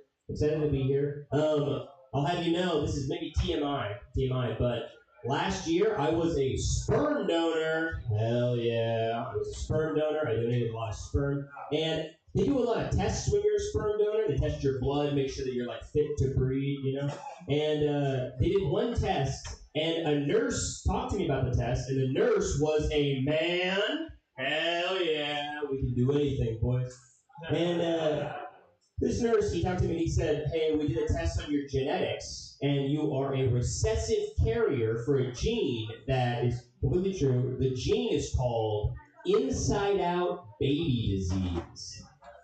Uh-oh, and it's what it sounds like. And, I was like, oh, that's bad news. I'm probably disqualified, right? And he was like, no, you're fine. We can still use the cum. And I was like, I should be disqualified, it seems like. And he was like, no, don't worry about it. Inside-out baby disease, you're a recessive carrier. It's recessive. And I was like, yeah, I know it's recessive. You know how I know? Because I'm neither inside out or a baby. I know that it's recessive, but you probably shouldn't take it. And this dude looked at me and he said, hey dude, what are the odds, right? So, moral of the story, men shouldn't be nurses. Yeah! Get them out of there. Put the women there. Get them out of there. In about 18 years, I'm going to meet a bunch of inside-out people. So scare the shit out of me. I had a job back in 2019, RIP 2019. And the job was, I was a motivational speaker that went to high schools across Texas telling tweens not to vape. Yeah. It sucked, man. It was horrible. It wasn't just a normal like motivational speaker thing. Basically, we had a smoothie cart that we would set up in their libraries and gyms. We'd go, kids, gather around. Who wants a smoothie? We'd pick one kid, like the weakest kid, you know? We say, come here. What smoothie do you want? You want watermelon? You want banana? What kind of smoothie do you want? You want cherry? They'd pick a flavor. We'd scoop a big cup full of ice, put a bunch of food coloring in it, and we'd go, okay. One smoothie coming right up, but we can't forget the nicotine. And we get a bunch of mulch and put a bunch of mulch in the cup and shake it up and serve it to them and go, would you drink that? Would you drink that? No, you wouldn't drink that. That's what big tobacco's doing to your body. And we make the kids get out of there. And they fucking hated me. They hated me because we were tricking them. You know, we didn't even have smoothies to give them. You didn't even give smoothies? We didn't even give them. I don't even know how to make this smoothie. I'm fucking out of here. I know, right? I mean, I guess you put a fruit and ice in a cup, and that's just probably a smoothie. That would, if I didn't vape, I would start vaping. Dude, okay, you're gonna love the end of this, dude. At one point, we had some like manager or whatever say the kids aren't connecting with it. I don't know why the kids aren't liking this. Let's change it up, and it's completely true. They switched the mulch for real cigarettes, right? That's not good at all. So we bought 4 cartons of cigarettes. That's 800 cigarettes. And we were telling them not to vape, but we showed up to a high school in El Paso. Shout out El Paso, Texas. Big kids. They have beards. And we were saying, hey, don't vape. Have a smoothie. They didn't care that there were cigarettes in it. They didn't change their mind at all. But during my lunch break, I went to a Burger King, and I come back from the Burger King, and all the cigarettes were gone. Yeah. So I don't know if it's illegal to give a kid a cigarette, but it's like for sure illegal to give a high school 800 cigarettes. That's a lot of cigarettes, man.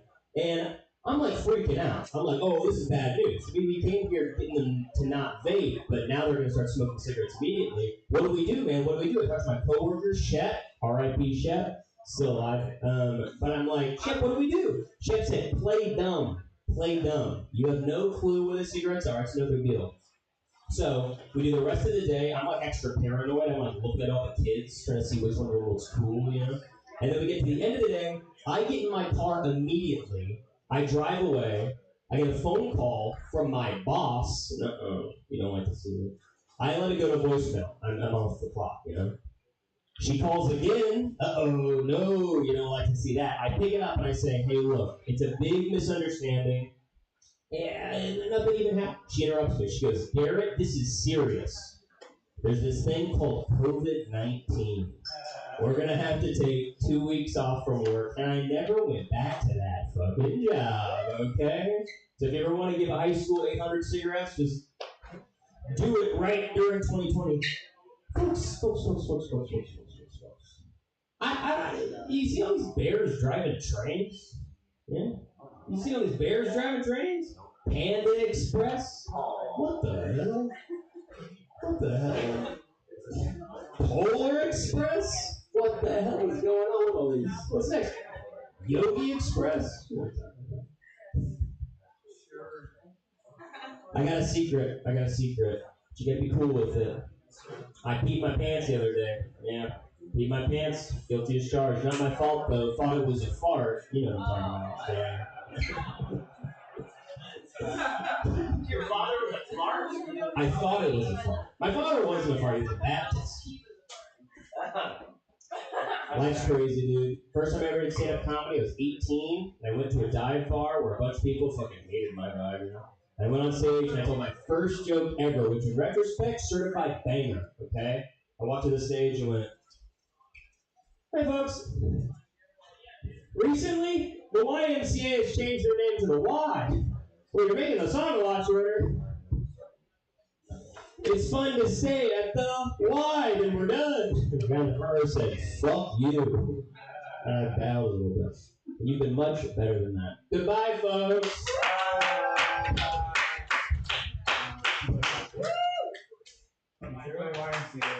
know what I'm doing. Give me a care, everybody. Who's dad with a fart, everybody? Huh? Anybody else's dad a fart? My dad was a fart, right? If he was silent with that, that's a fart. Give it a go one more time. It's nice to be in front of something very funny. Give it up for Marielle. Give it up for Marielle, everybody. Very funny comedian. Give it a real time up for everybody.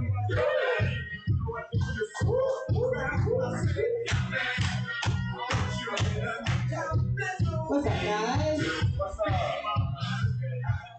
What a walk-up song. Is this? I don't know. Is this short new? I've never seen this before. Beach bums. It's been here. It's not my head. I live in Venice, so I can confirm the beach bum. They are all zombies. They're the homeless. You can't say homeless. What do you say? The fucking hobos. Yeah, the fucking hobos that sleep in front of my garage. Yeah, I love Venice though. It's nice being right by the beach. I lived in New York before I moved out here. To move in with my ex-boyfriend. Boyfriend at the time. I was cheating on him. That's not a good long-term strategy. Yeah, fuck yeah, women in nail fields. But after we broke up, I was planning on moving back to New York, and then COVID happened, and I was so happy because all of my friends in New York wanted to fucking kill themselves because the only good part about New York is everything but where you live. But I liked COVID. I got to go to the beach every day. They closed all the parking lots. It was just me and the fucking unhoused. And the best part about COVID though, people forget about this. Do you remember when there was that week where they gave everyone free porn?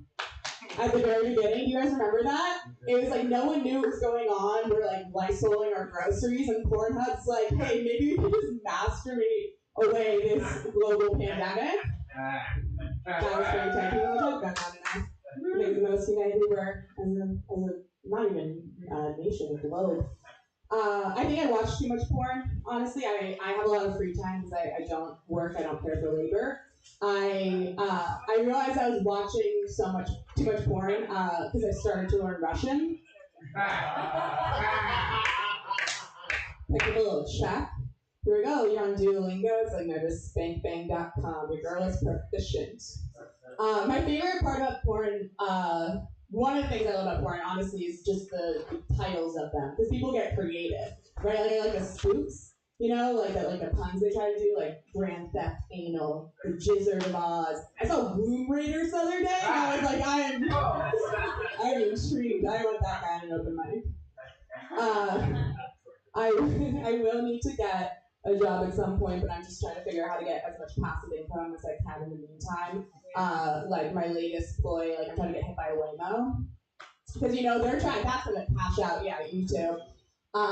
There's a lot of cameras there, and so I Googled the other day if you're allowed to have sex in a Waymo, if there's like rules against that. It's not explicit in the policy. And then there was an article of these like anonymous people in like San Francisco, obviously, like who were talking about like, oh yeah, we fucking Waymos and this sort of voyeuristic thing.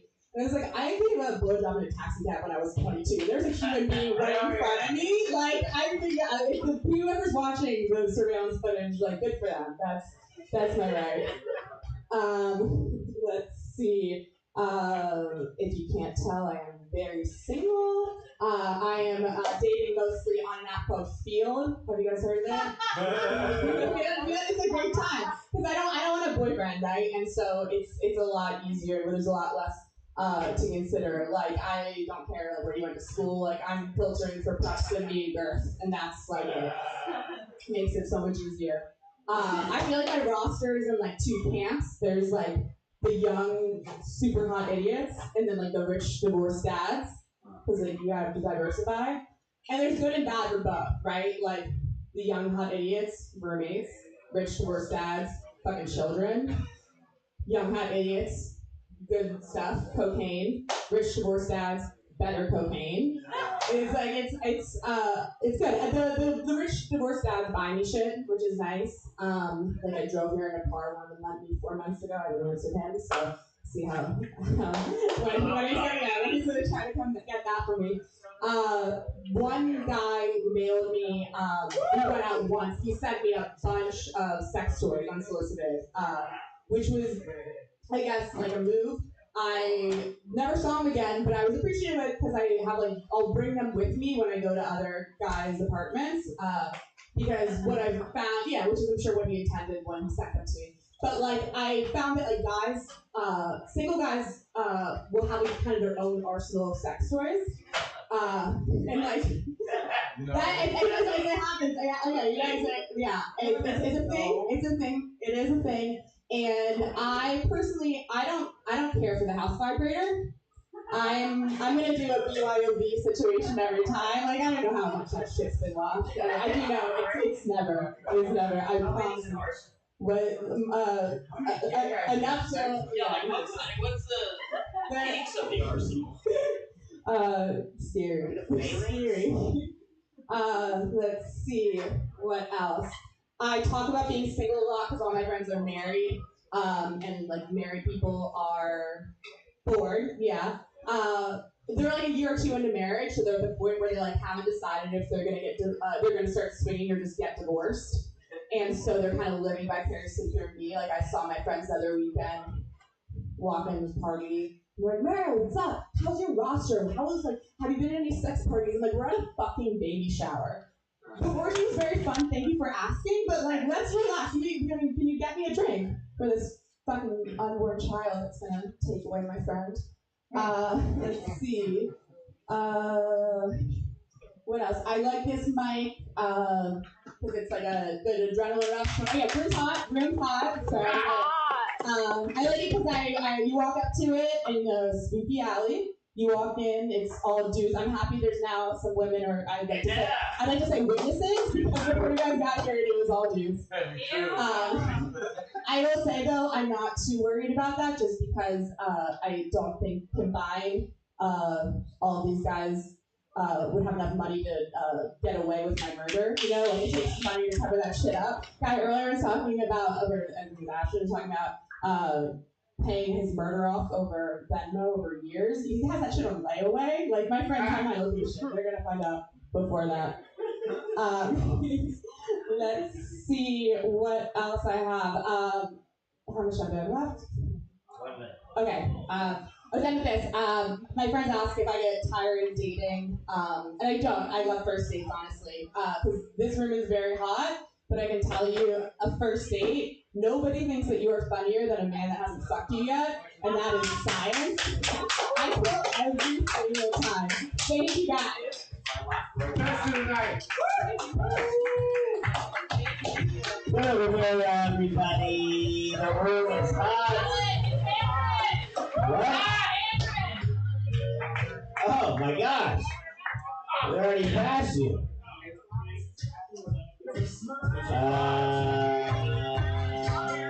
Invite 2 people. Give it over there one more time. Give it over Coco, everybody. Give it over Coco.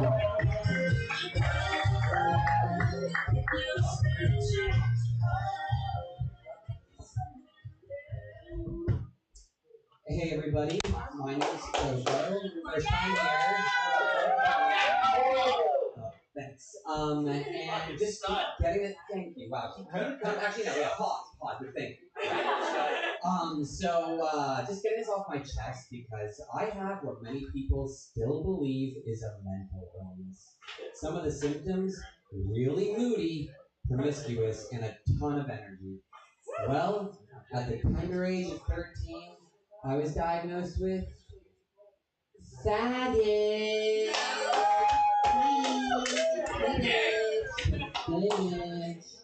And I wanted to come earlier. I was hoping to be earlier, but the LA traffic, I'm fairly new to LA, it really is something. It wasn't so much the actual traffic as it was like the traffic in and out of my butt. True story. I was just like I have life's depressing a lot, and I was just chilling in bed, feeling like shit. And then my usual dick appointment hit me up, and I was like, oh my god, life's suddenly great, you know? And he's perfect. He's totally my type of guy. I don't know how well you know the gay world, but we're all men, and so they put us in strange categories. Yeah, so far so good. But they put us in categories like mostly animals. You got bears, otters, cubs, fox, pups, all this shit. An otter is basically from 5'9" to 6'1", slightly hairy, a little bit of a belly, but not big, and usually a versatile or a versatile. And then me, I'm a twin. I'm just careless and I get it up the rear 100% of the time. Gun to my head, I can pop, gun to my head. But, so the guy that I'm looking for is not one of these animals, but he is an animal. Because when I'm looking for a man, I just want to chill. Low key. I want a man I can fucking climb. Yeah, I want a guy, a face I can sit on. And gorillas are game. Earlier today, he says, I want you to kamikaze my mouth with your hole. And I'm like, oh, and I'm chilling. Looking down though, I'm like, wow, his fantasy is my worst nightmare. I would not want to have a grown man sit on my face. But to each their own, and to each their own. I was with this one gorilla. His profile was perfect. It had one line. I pick up heavy shit and I put it down. So hot, so hot. So I sent him a message. He sends me a pic, and I'm like, you are smoking hot. Then I send him a pic, and he's like, you are Coco, and I'm Jacob. We fucked before. Whoa! Jesus, no. But I was like, come on, it was just one pic. And he's like, yeah, it was a picture of my face, and I sent it the first time. Okay, so yeah, that was a mistake. But, so you guys clearly are totally on board with all of this. So I'm going to just keep going with this crazy, weird, totally gay confessional. Yeah, you're gay? Round two. Yay! You're gay! I thought you were drowning in pussy, dude. My bad. Wow, it's we from, like I said, yeah. So the first thing I ever put in my butt was a purple Crayola marker. Oh, thank you. Which side first? The backside. The backside. Okay, bear with me. Listen. I was 13. I didn't have a lot of options. My other option, I was thinking, a carrot. A carrot? Yeah, right. There's no way I was about to get deflowered by a ground-dwelling vegetable. Fuck, I was not gonna let that happen. But, so I figured a fucking Crayola marker. Hell yeah. Look, some people look at a Crayola marker 8-pack and they're like, oh my god, colors, artwork. I look at a Crayola marker 8-pack and I'm like, which one of you wants to fuck? You know? Oh my god, right? Everybody yeah. Okay, but wait, this was the craziest part. I obviously didn't tell a soul for years. Finally in college, my friend got it out of me. And I told her. Her response, oh my god, I didn't even come until Sharpie XL. Who the fuck knew? I didn't know this existed. She's like, let's go to a sex shop. I'm like, fuck a sex shop. Let's go to Staples. Yeah. Okay, but look, being gay is not all fun and games. For example, AIDS. Yes. Ooh, not fun. I first learned about it when I was also 13. That's when I came out, and my best friend's mom, she was nuts. She's a chain smoker, chain drinker. She sat us down, and she's like, all right, Coco, it's fine, you're queer or whatever, but you know about AIDS? And at this point, her right eye's kind of falling half asleep because she's a little bit into the drinking. And then she goes, "What's this stand for?" And we're like, "I don't know, actually." And she says, "Anal is deadly sometimes." The shit you learn. And she is right. It really is deadly sometimes. Be careful. So there's, I thought it was like a fireman coming in, so I can't really see shit, and he has a hat on. I want to climb.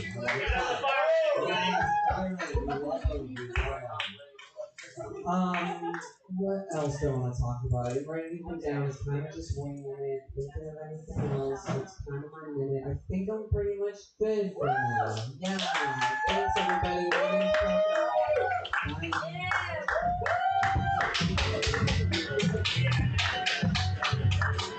Hey, give it up for Coco, everybody. Don't blame me. What they say? Once you go black market, you never go back. You know? That's pretty good. Purple is the same thing as a black bean. Give it to Coco one more time. This is everybody give it a gimme.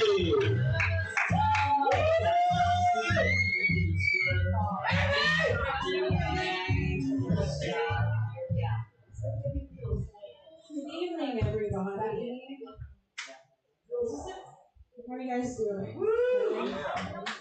I'm getting ready for a show I have back in Alabama next week, where I'm from.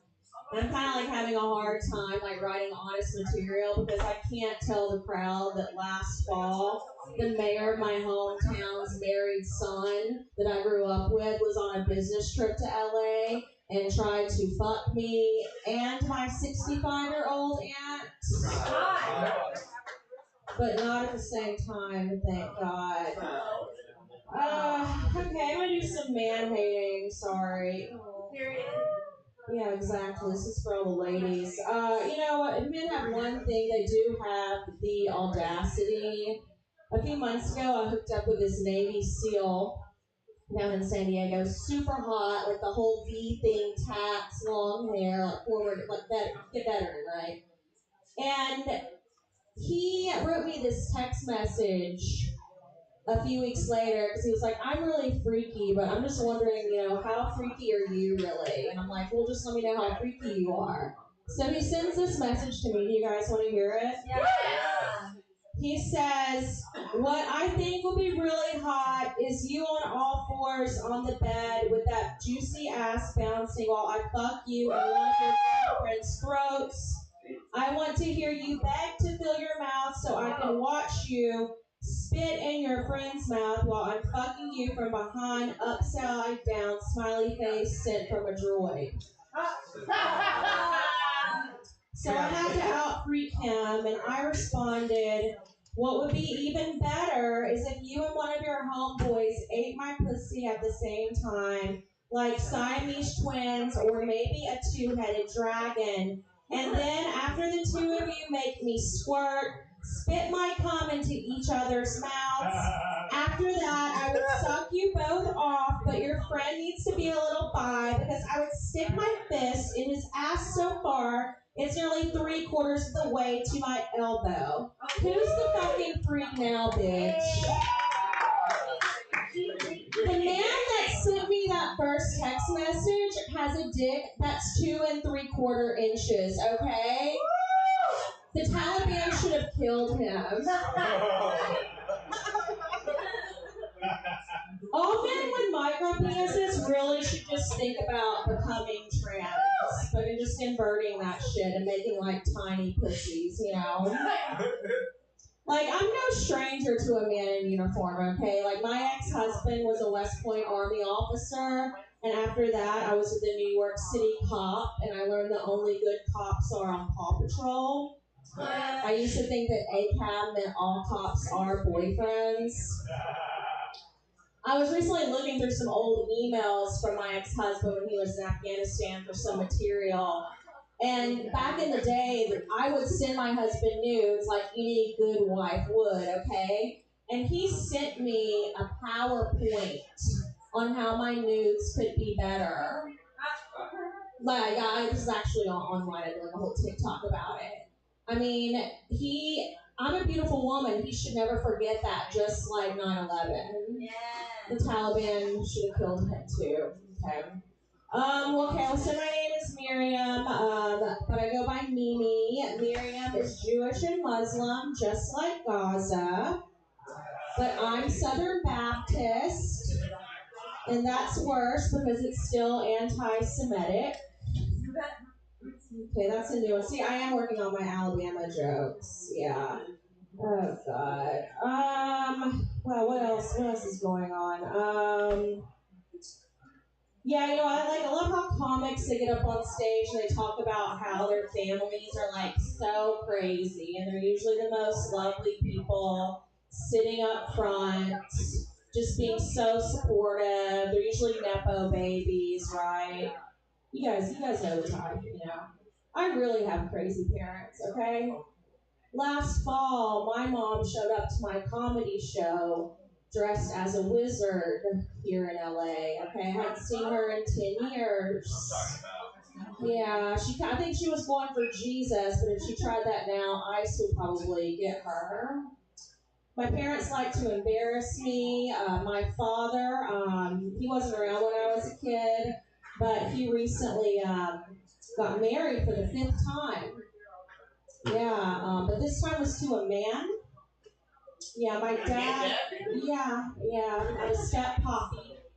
Because my father married a 33-year-old undocumented immigrant man from El Salvador. And my dad voted for Trump, so. Yeah, you're probably wondering where they met. They met in the parking lot of Home Depot. Just kidding. That's where they met off of Grindr. That's where my dad blew him behind the dumpster. Mr. Mimi, what's up? Yeah. I'm excited to see all my friends back home because they're always like, oh my God, Mimi, like you're killing it in LA. I'm like, oh yeah, I'm killing it. I'm in my 30s. I have 2 roommates. One is a non-binary person. And I always argue with them over who's doing the dishes. Yeah. Somebody laugh, please. Just fucking, that was a punchline. All right. And my other roommate is professional dominatrix. Oh, she's gay. I'm sorry. Anyway, my other roommate's professional dominatrix, but I love living with her because we always have a slave to pick us up from the airport. But don't worry, they're all white men because of DEI. Yeah. None of my girlfriends are always like, oh my God, dating must be so fun. I'm like, yeah, dating's so fun. You guys know how embarrassing it is to have a crush at 35? I wish I was 35. And then like, do you guys even know what a situationship is? Like, that's such an embarrassing concept to explain to your happily married friends. Like, I was looking at my situationship the other day. He's drop dead gorgeous. He's 6'3", looks like Lenny Kravitz, played D3 football, tattoo artist, super fucking hot. But I looked at him and I was like, you're so stupid. Your hero is Little Peep and mine is William Faulkner. This is never going to work. And he's got really bad tattoos also. And I fucked a guy with a swastika, okay? So I know I can judge this. He has a tattoo of the Erewhon logo on his wrist. Guys, yeah. But that's not even the worst tattoo. Like the first time I gave him a head, I saw on his inner thigh he has a black-faced character on his tattoo. And I was like, what a strange thing to have. You have like this nice, awesome black mom, and then I realized he's from Washington State and his mom is Rachel Dolezal.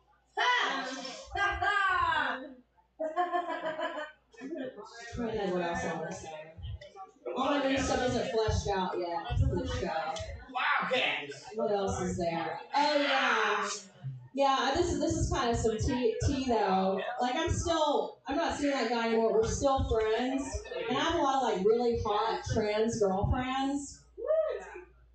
And I like their photo, and like he's already liked their photo, and I'm like, you gotta worry about trans girls here too in LA. You gotta worry about everybody, not just other girls, you know. Like people in the South, they're thinking like, oh, they're coming to play our sports. It's like, no, they're coming to suck your man's dick here. That's what they're really doing. That's football. Yeah, exactly. Yeah. So I'm on the app. Well, I try to be on the apps. And it doesn't work out because as soon as you tell a guy you're a stand-up comic, they just like immediately unmatch you. Because like, when have you ever heard men say they want to be with a funny woman? Never. You've never heard it, right? Women are always like, I want to be with a guy that's funny, and men are always like, I want to be with a guy, with a woman that laughs at all my jokes. You know? True? Is it true? And ladies, when you tell guys you're a stand-up comic, are they always like, oh, you want to write a joke about me? Are you going to write a joke about me? Does that happen to you guys? Okay, well, it's going to. It's going to, yeah. That's so pathetic. Like, they think that they're so special that they're going to get in my set. You want to know what it takes to get into my set? It takes you being a 6'3" Mexican Persian male model that I fuck. Okay?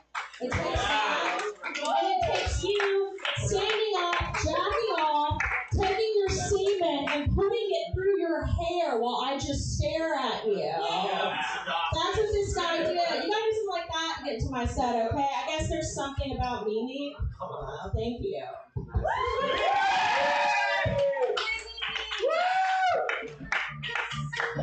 Give it up for Mimi.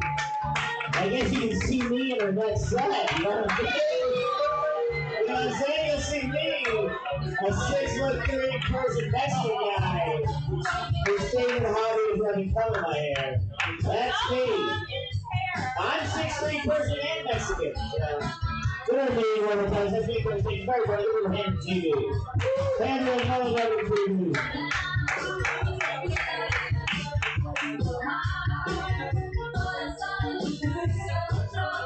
Thank you. That's a good summer tune. That makes me feel like we're all going to the beach after this. We're all going to Night Beach? Yeah. Let's go skinny dipping? Yeah. Who's in? Do it. I grew up in the lake, going skinny dipping in the lake. Much less scary than going skinny dipping in the ocean. Lake. I was a lifeguard in the lake. It is not as glorious as ocean lifeguard. Lake lifeguard. You know how the lake lifeguards saves people? They just kind of wade in. Just go, hang on, I'll be right there. I'm getting there, and then eventually it gets deep enough. You go, okay, I'll swim now. Ocean lifeguards like run, dive into the waves.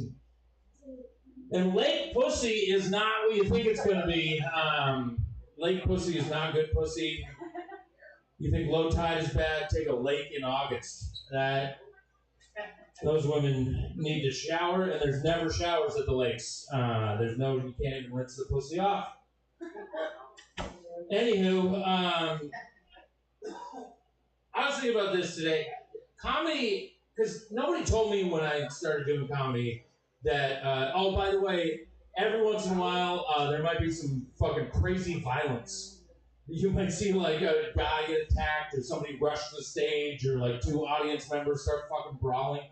I had no idea that was going to be a regular thing in comedy, and I definitely there's never been a year where it hasn't happened. There's never been a quiet year, and I find that crazy that comedy, the intention is to go in to make people laugh, and when you have that intention, sometimes it makes people violent. You're like, hi, I'd like to just make you chuckle tonight, and then you say the wrong thing, and they're like, I will kill you.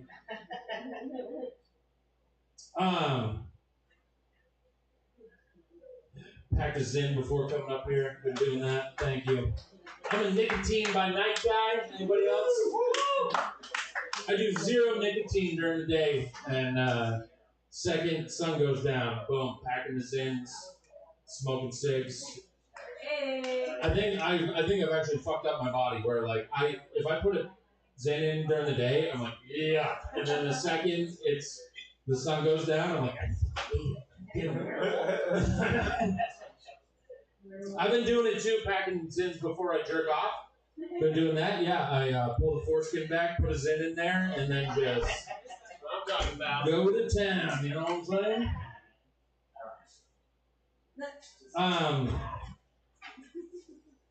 Anybody, dudes? I've heard dudes. I haven't been hit with this yet. Getting emails saying that somebody has pictures of you jerking off or something, and they're gonna release them to all your email list if you don't pay them money. That happened to you, Alan? No, I know it was happening. Okay, yeah. It's happening. I wouldn't be worried about necessarily the pictures of me jerking off. I would be worried about the timestamp on them. I wouldn't like that. They're like, hey man, I just got an email. This is you jerking off from 8 minutes ago. What the fuck, dude? We're at my kid's birthday party. What the heck? Your nanny's here. I don't know what to tell you, man.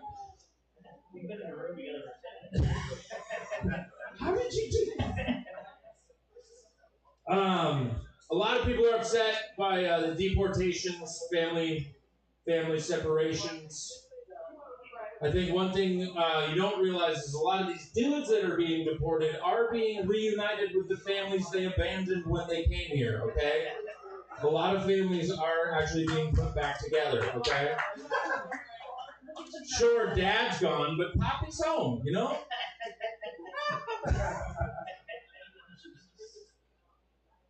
You have no idea how many Mexican friends I have. They go, yeah, I found out at 28 my dad had a whole second family in Mexico. I mean, wouldn't you? Like, you're going to Russia for the rest of your life, and you're like, oh, send for you. And you just meet one of them Russian hoes. How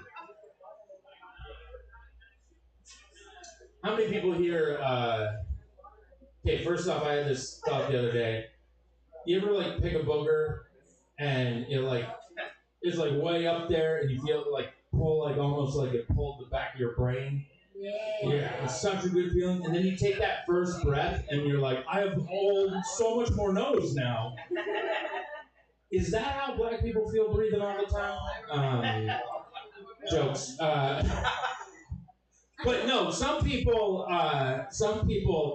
eat their boogers, and that is just a cold, hard insult to the work your nose is doing. Your nose is trying to keep that shit out of your body. That's all the dirt and dander and stuff that it goes, I tracked it for you, and then you just go, thanks, man, boom, and put it right back in your body.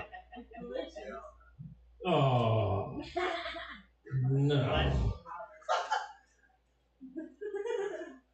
Anybody here ever fucking a limo? Yeah. Yeah? Me too. Yeah, right. I did. You want to know how? I used to clean limos. And they would say, the limos have to be out by this time, and I would show up at 4 a.m. drunk and clean the limos. And one time I brought this chick from the bar, and I was like, you want a fucking limo? Good, I have to clean 4 of them. Let's go. We banged in it, and then I vacuumed it out with a little vacuum.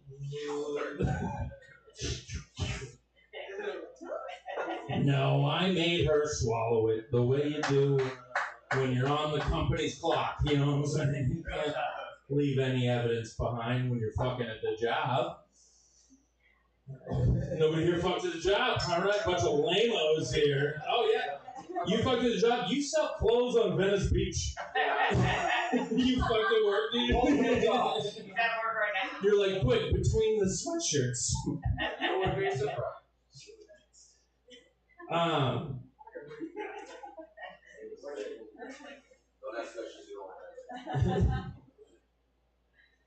You know, I'm going to ask the guys, dudes, can I ask you something for a second?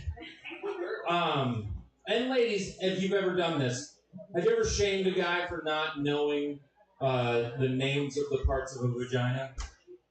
Anybody or any dudes ever had that? Where she's like, my labia hurts, and you're like, the lips? I don't know which. Well, what I find, you should study, and you should learn all the parts of a vagina, and because they were named by a man named all those parts, and that's why, dudes, we should know them all, because they were clearly, accurately named. I just find that funny when women are like, you should know all the parts, and you're like, to the thing a dude named it? Like, he probably named them labias because he's like, look at us.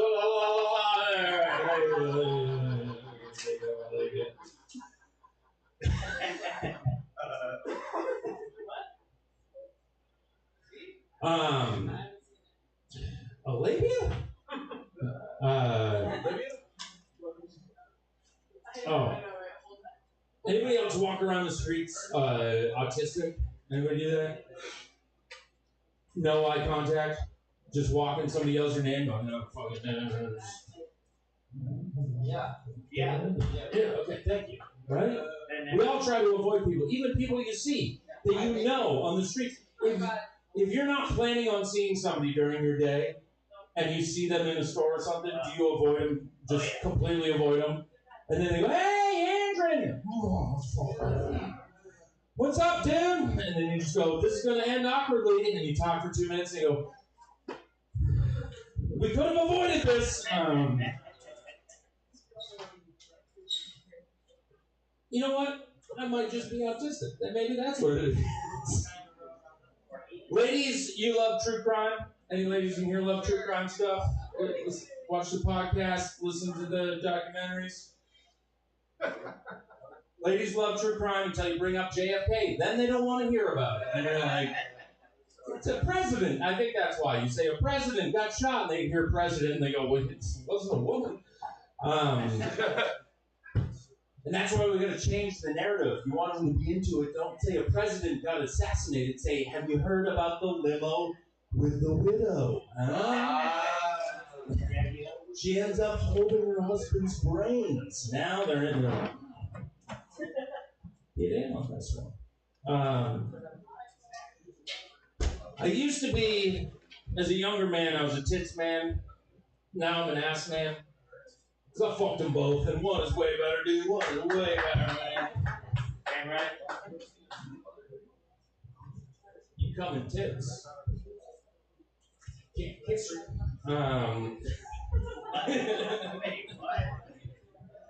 I just assume you're like doing it like this, and it's like blowing it like so. It's like getting hot, and wait, not dude. Wait, not. Unless you're a lot of math or something. You ever do math and want to lick your own thumb? No. All right. I'll see you later. Hey, all right. Get over here and see me, everybody. Get over here and see me one more time. Yeah, you got a really wide radius of tongue. I'm like a sharpshooter. Like, it's where I aim. I put a laser pointer on my penis when I got it, so that's why.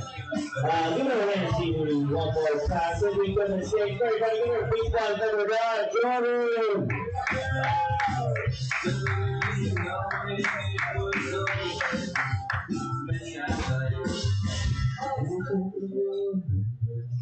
Fuck yeah, everybody. Room's hot. How you guys doing? Give it up for Andrew. Give it up for Alec.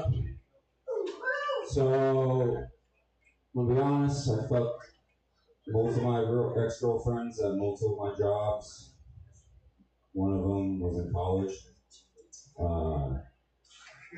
was on the weekend. We're driving through the campus. And this is before I worked in clothes. I worked for the newspaper this time. So we had an office separated off the little building, off from the main buildings. And so I'm driving, we're getting a little frisky, handsy on each other, you know. And I'm like, hey, you wanna go into the office, put a little work in, get a little night session going, you know? So we make it into the little office. Cause I got keys, I'm lucky like that.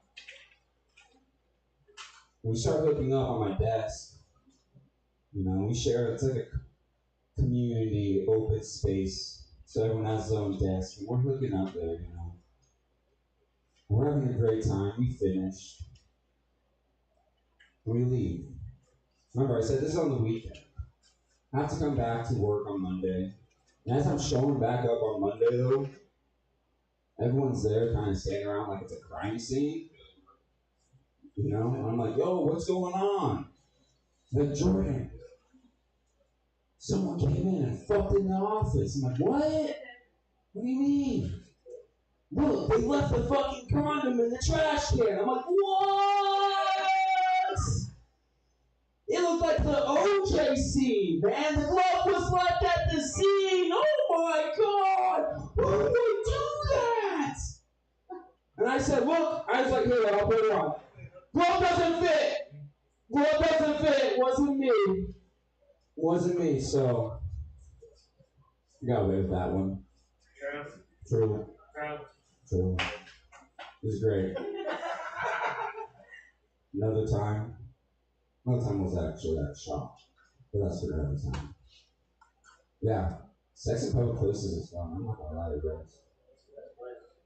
Well, I've learned on the creature of my nature. Oh my god. Yes, thank you. My creature of habit. I learned that very. Yeah, creature. Watcher. I'm a creature of habit. So I was hooking up with an ex one time. Again. They all are. And we're driving, as we always are. I don't know, something about the car just revs my engine. You know what I'm saying? I'm like, if we're gonna start it off on, let's start it off with the AC fucking on and getting everything going, you know? Stick shifting it, baby. So we're hooking up in the car. Her hands on my thighs, my hands on the stick shift, her hands on my stick shift. Nice. We're driving, we're cruising. And then next thing I know, she starts really giving me roadhead, and she's bobbing. You know, she's going up and down, and I'm trying to drive slow so we're hitting speed bumps, you know what I'm saying? Because I don't want her to choke.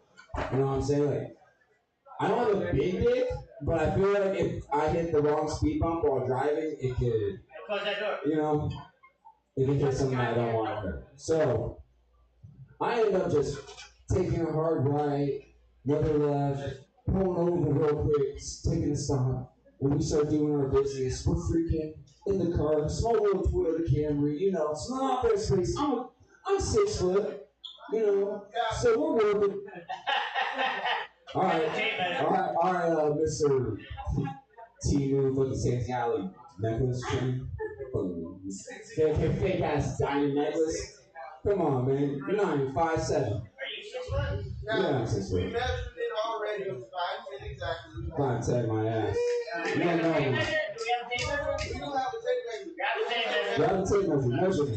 Keep going. Measure me. So we're hooking up. We finished and everything. She whispers in my ear. She's like, "Do you have fun?" I was like, "Yeah." She's like, Have you been here with your exes before? Have you been here with them?" I'm like, I started looking around. I'm like, my goddamn, I have actually been here before, right? I didn't know that. She slapped me. She's like, "Don't ever Bring me to a spot you ever hooked up with another woman before, ever again. And I'm like, "My bad. It's the heat of the moment. Come on, baby. You're getting me going." So, can't help it. I'm a creature of habit. I'm a creature of habit. I'm also learning that I'm pretty insane. One that I've been saying, you know, insanity is where you keep doing the same thing, but expecting different results. And I have this little weed bowl that I wrote my weed in, but anytime I leave it out, people think it's an ashtray. I know, and I'm learning that the difference between sanity and not being having sanity is 10, 15 seconds, you know? So, I'm putting that weed bowl away, not letting people ash that shit no more, consciously making myself a better person for myself and my health. So now I'm smoking only when I wake and bake. You know, I only wake and bake now. So I found myself taking a lot of naps in the day. You know? So, nap, wake and bake. Nap, wake and bake. Nap, wake and bake. It's great, man. No, I don't know. You guys know that I get called Chris a lot, right? No. You look like a Chris. I look like a Chris. In my neighborhood, they call me Chris. But recently, they're not calling me Chris now. They're more like yelling at me saying, "Ice, ice, ice, ice." I'm like, whoa. No, guys, I'm on your side. I'm fucking with you. It's bullshit, man. Fucking playing Red Rover, immigrant, come on over to the MacArthur Park. Walking all the way through is fucking wild, dude. Photo opportunities. It's bullshit, man. I'm not fucking with it. You know why I'm not fucking with it? Because they took my fucking empanada dealer, dude. What? I said my empanada. They got Maria, man. What? They straight swooped her up. Her and her whole fucking family, man. Maria Martinez? No. Maria Gutierrez. Maria Gutierrez, fucking Gutierrez. Empanada. Maria Gutierrez. She's my girl, man. I miss her. I'll see her again. She'll be back. 90 days. Nah. So, growing up, I feel like we were in our group of friends. We always had that friend that was, you know, the parents would always say, hey, they figure like, hey, that kid's a bad kid. He's a bad influence. You know, we don't know if we want you to hang out with that kid. You know, but I was known as the kid who just fucking farted a lot. You know, I had bad gas. So when my friends would can't fart on command. When my friends would be on the phone, I'd be like, hey, yo, can I sit over? You know? And then they'd be like, hey, Mom, Dad, can Jordan stay over? The one the farter? The one with the sneaky farts? Fuck no, he can't stay over. Oh, man. Sucked having bad gas. Being known as a kid with bad gas, way worse than being known as the kid who's a bad influence. You know what I'm saying? It's terrible. But I'm just gonna say this, guys. Eat vegetables. Exercise 30 minutes a day. Gotta work out. You know. And just remember, room is hot. Room is hot. Good Jordan beats one never die. I said, good Jordan beats never die. I do belong to, like, it's very funny to me, like, everybody in LA, it's like, such a backwards way. Every single person just goes, they can't, this ice stuff is ridiculous. They're reporting my taco dealer, and my burrito dealer, and the empanada lady. That's what people are thinking. No names are being dropped. It's not like, gosh, this is great. It's like, no, they're reporting my food that I get drunk and eat later. How else am I going to do that? How else am I going to live in LA reporting my late night food? That's what they're really pissed about. It's terrible. How the fuck? I can't clean my own house? I can't. What are they doing? It's such a. I mean, whatever. I mean, like, liberalism is one thing, but, like, it's like so it's like watching liberals be like, hey, you sound racist. You just sound racist. They're getting rid of the taco makers? That's where I draw the line. This is like all LA people are hanging their hat up. It's crazy. This world's crazy, everybody. You know what I'm saying? That's what everybody's saying. They're just like, I'm not going to clean my house now. It's like, that's racist, I think. Or at least when I say it. At least when I say it. I can say the same thing that liberals are saying. Just be like, well, we can't fucking clean our houses ourselves. That's really what the Southerners should do, is just flip. Southern liberals, they're really hitting it right. Like, goddamn, how else am I going to find another cleaner? These tacos ain't going to make themselves. We can't deport these sons of bitches. I'm hungry. Sometimes I like to eat Taco Bell. How am I going to get Taco Bell when Trump is getting ice to kick all these Mexicans out? There it is. I want a goddamn taco. It's being so racist, you're actually liberal. You're being so racist. I'm not going to do this fucking shit. I want a fucking taco. You ever had white man taco? That shit sucks. That shit is ground beef, lettuce, and cheese. I want some straight goddamn tacos. Come on, what'd you say your name was?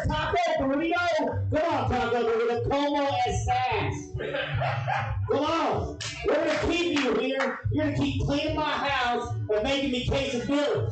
Yeah. Because that's where I'm ambiguously and politically confused of where I stand now because I wanted to put you so bad, but I also want Mexican. I like the food. I'm confused. I want nachos, but also guito. It's the same thing. It's so confused. I'm surprised every Southerner's head hasn't exploded.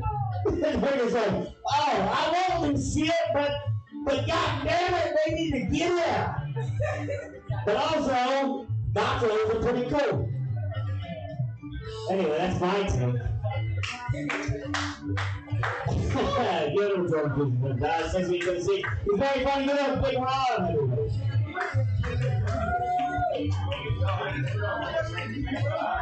What's going on? What's going on? Give it a fire one more time. One more time. It's a hot room. Is this what's happening right now, Jay?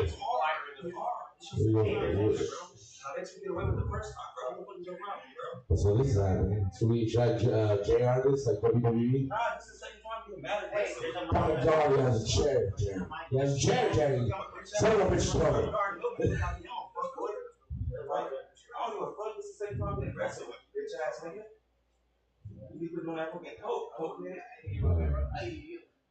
Ladies and gentlemen. Give it up for Big Rob. Give it up for Big Rob, everybody. Give it up for Big Rob. That was like the most like soap opera moment, like reality TV thing that just happened. That was like the Vanderpumps were here again. You know, that's what it was. Vanderpumps? Is that what it's called? I said it right? Alright, cool. Alright. I know, man. Yeah, so like I was saying, right? Before I was Top that. Yeah, top that, right? Jesus Christ. Fucking hey, he was locked in. Anyway, talking about ice. Taking people out. Full circle right there. That was a full circle right there, right? See how that happened? Real tight. Alright. So I was watching those, there was riots or protests or the ice, the whole thing where they shut down the 101, and you had the taco lady and the hot dog lady on the 101 selling hot dogs. You saw that shit? I did.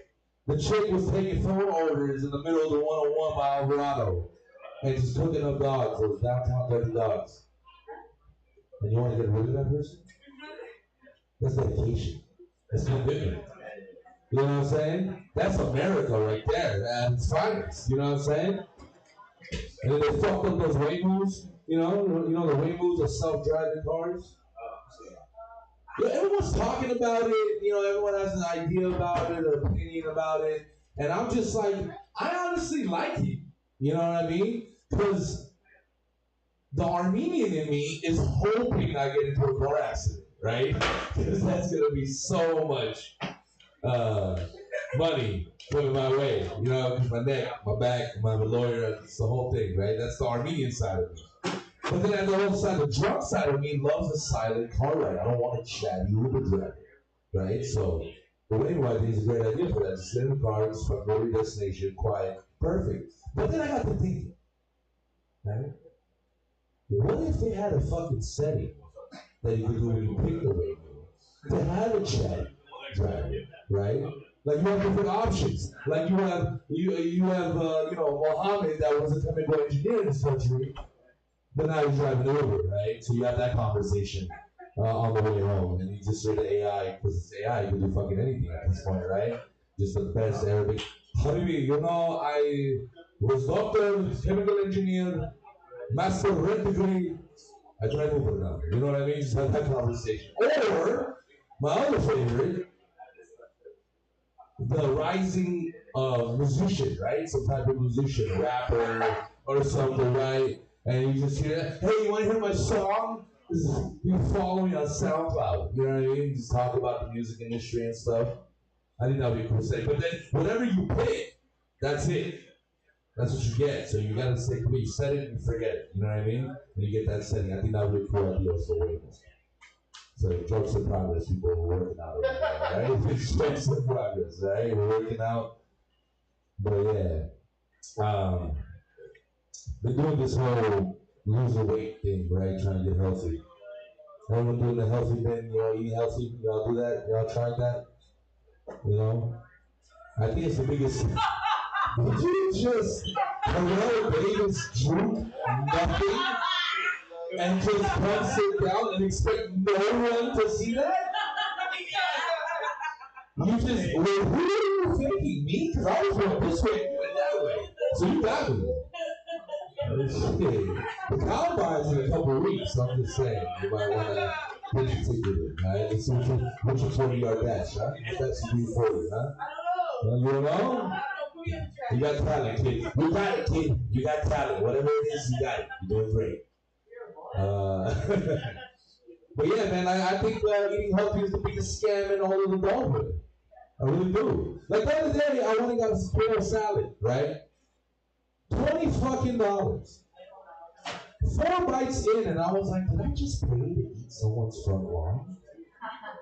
What the fuck is going on? And here's got that one friend, right? It's like, dude, it's cleanse, bro. It's a detox. You're cleansing your palate, right? Like, listen, buddy, if I want to be violently cleansed, I'll just go Taco Bell and wait, alright? Just fuck that. I'm gonna enjoy it. Regret it later.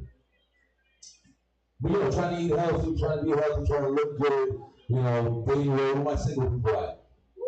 Ooh. Yeah, man. You know that's using those apps? No one's on the apps anymore. It used to be a big thing. Not anymore. Instagram took over. You know what I mean? Everyone's just sliding into DMs now. But I realized something, the dating apps, we're just shopping for people at this point, And either they're all out of stock or emotionally unavailable. So you just kinda gotta, hope you get something good. I was reading one girl's bio and it said, I just want someone that's real. And I was like, hey, I messaged her. I was like, hey, how you doing? I'm real. I got a job. I recycle. I cry during Disney movies. No response. I guess you want it real, but not that real, Yeah, Disney movies. Yo, Disney movies touch the heart, right? Don't talk shit about Disney movies. Right? Just me? Really? Fuck y'all, right? Lion King? Huh? Long live the king. And Mufasa fucking died. You tell me they threw up on that shit? It was emotional. The closest you ever been, right? Shit. Fucking Toy Story? There were some sad parts in there, right? I think the first 3 were like the jolly good movies, and then the last one was like sad. But went on a date with the girl, having some drinks, and we're talking, and she's like, I just want someone to be spontaneous, right? So I thought about it, and I fake sneezed, I flipped the fucking table over, and I ran out of that motherfucker yelling surprise. She didn't like that very much. But I thought I hit the vibe. I thought I was right on the money. I thought that's what she wanted. I was being fucking spontaneous. Can't please her more, I guess. I don't fucking know. And porn is fucking ruining expectations for all men at this point, right? We got dudes literally slapping thighs like they're tenderizing steak, right? Like they're doing something like, hey, relax, buddy. It's not a sirloin, alright? You don't have to tenderize it, alright? It's not a fucking cutlet. Just like mom used to make on Sunday morning.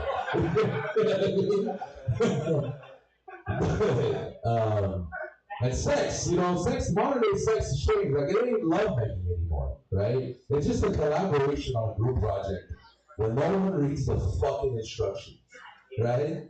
You got people choking each other like it's the UFC during sex nowadays. And then texting each other saying, have a great night.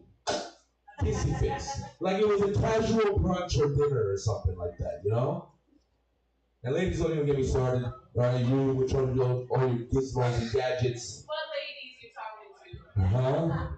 What ladies you talking to? The ones with all the gizmos and fucking gadgets, right? Give it episode, everybody. Your bartender, MC, from your bartender. We got some music on the show sometimes. Yeah, they got all these fucking gizmos and gadgets and shit. I went to a girl's house, I went to a bedroom, I was like, I walked into a fucking Radio Shack. Just fucking everywhere. I was like, bitch, is that Wi-Fi enabled? She was like, yeah, it's hooked up to my Spotify. You should see what it does to the service, you know? But, yeah, it's just how the fuck do you compete with that? You got roses, you got rabbits, you got fucking all these fucking guys that are just a fleshlight in their hand. That's it. Utilities. Huh? Right? I think, you know, everything comes from with that sex robot. And I think that's a breakthrough. But then, I mean, I guess they don't talk back, right? So that's good. But I got the lighter ready, guys. Give it up for your host, Mr. Alec. I appreciate y'all. Thanks. Give it up for Big Rob. I said, give it up for Big Rob. Look, guys, this is a place where you get what you give. Come on, I'm giving you a lot. I say you're for 4 in the morning hosting this thing, wearing a suit. When I've cleaned once in 2 years of hosting this mic. How terrible is that? I went to see the weddings and people go, you look terrible. And I go, I don't give a fuck, the room is hot. That's all you give a fuck about. Fucking laughing these comedians. Just like this next time. Give it for Jesse Ace, everybody. Thank you guys.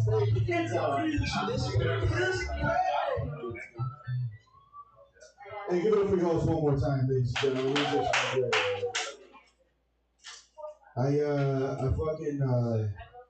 I've been trying my best to fuck with Ice, so this genuinely might be my last set. I ain't gonna lie. I don't really believe that protests work too well. You know, it's a scam, and so. Like I work at a law firm, and so I was like, how do I kind of put my service in, you know? And so what I've been doing is I'm on this chat on Facebook, and what I do is I told somebody, I'm like, listen, I think you should grab all of your Mexican people, you know, and then like on a daily basis we'll tell them like to kind of meet somewhere, and then I'm gonna call ICE. And that's what I've been doing. I've been making like fake numbers on Google, and I've been calling ICE, and I go, hey, you wouldn't believe this. This is crazy. Like there's 1,000 Mexicans on this street and that street, and I've been doing that 4 times now, and I'm gonna go to prison. I'm gonna go to prison. But that's my service. So that I'm a Purple Heart veteran. I think I just, you know what I mean. I'm up there. Thank you, sir. I appreciate it. So I got a couple kids, man, and I got a son right now that he's fucking retarded. He's just 12 years old. He's a retarded. Good looking kid too, you know. Like it just, but that's what happens when you bust in an idiot. Unfortunately, like you make like a really good looking kid. Like zero IQ. You should see this motherfucker. Like he's gonna get tons of pussy when he grows up. But like I just made like a good looking dumb baby. You know what I'm saying? Like, he's going to middle school right now, and like when he was in 5th grade, he got in trouble a lot. He kept calling his teacher gay, like very like level 1 shit, you know. But like when I was in school, like when we used to fuck with teachers, we used to go hard. Like I used to grab my hand and I would actually like rub it right between my balls, and I would go wish my teacher a happy weekend. And sometimes if the good Lord let me, like I'll be able to like pat his back. But what I'm trying to say is I was really past middle school. I struggled with that, you know. But my son, the other day he did like a cholo move. He's from San Fernando, but he's just growing up to be like a little cholo kid, you know. And like the other day he told me, he goes, Dad, can you help me sell my PS4 controllers? We have the PS5. And I'm like, yeah, for sure. So I get on Marketplace, post that whole up for $40. This nice father in Huntington Beach was like, yeah, I want to buy some, blah, blah, blah. We make the exchange. But I noticed that my son started making rookie moves. You know, like when you're lying to your parents. because we're the experts now. And so, like, we get there, and I tell him, I'm like, hey, the controllers work, right? And he's like, yeah, they work. And so we get there, and we sell the controllers. The guy's real nice. Brought his son. We shook hands. He gave him money. He even said, God bless me. So we bounce out of there, and 2 minutes out of there, my son goes, hey, Dad, go ahead and block that food. Oh, man. Oh, little shit. I like pulled over right away, like choked him, you know what I mean? Like, that's the first thing he said. He was like, hey, Dad, go ahead and block that food. Like, right now, it needs to happen right now, fool. So as I'm strangling my son, my fucking phone is going on. And I'm going on Instagram, and this guy found me on Instagram. And he started, like, blasting me on Instagram. He was, like, commenting on all my shit. And so my son, I had to show him. I'm like, look what you did. You and your little whole fucking friend. All of you guys, because they all have single moms. So now my duty is I'm going to fuck all of his friends' moms. So that's kind of where, all right, that joke sounded better in the car right over here. I'm just saying. It's all right, man. No, it's good, man. I've been on this healing journey recently. Since my divorce. I've been healing through Hinge, you know. I've been dating a lot of girls. It's more like fucking. I just been fucking.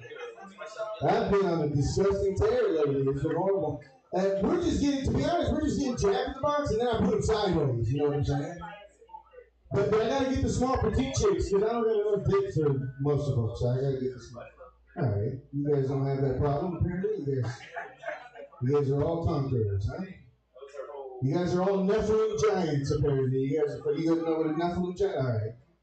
It's a biblical joke. Good Christian joke if you're a Christian out there. It's a closet Christian. That's what it is. LeBron James. When I first started doing comedy, my mom, who's real religious, she was like, "Hey, you should do some jokes for my Christian sisters at their fucking whatever party." And I went up there and ate a bag of shit. I think I said like cunt like 4 times. It was disgusting. I got arrested. Anyway, speaking of discussing women, that's what kind of been hitting on me lately is really older women, you know. But what offends me is that you left a perfectly good marriage. I get it. Your husband made a small mistake, cheated. I get it. But it just you left a perfectly good marriage just so I can fucking spit on your ass. Like, you broke the whole family. You broke the whole family. You had to separate dogs and kids and there's attorneys. You caused a horrific disaster. And what you got in return was my Puerto Rican ass creeping in your room, spraying your cheeks, and I spit in your ass. Right before that, I got to smoke a joint right outside. Because you never let your husband smoke a joint, but I get to smoke a joint because I'm excited. Now I get to spit in your ass. I didn't even brush my teeth. Was it worth it, Sarah?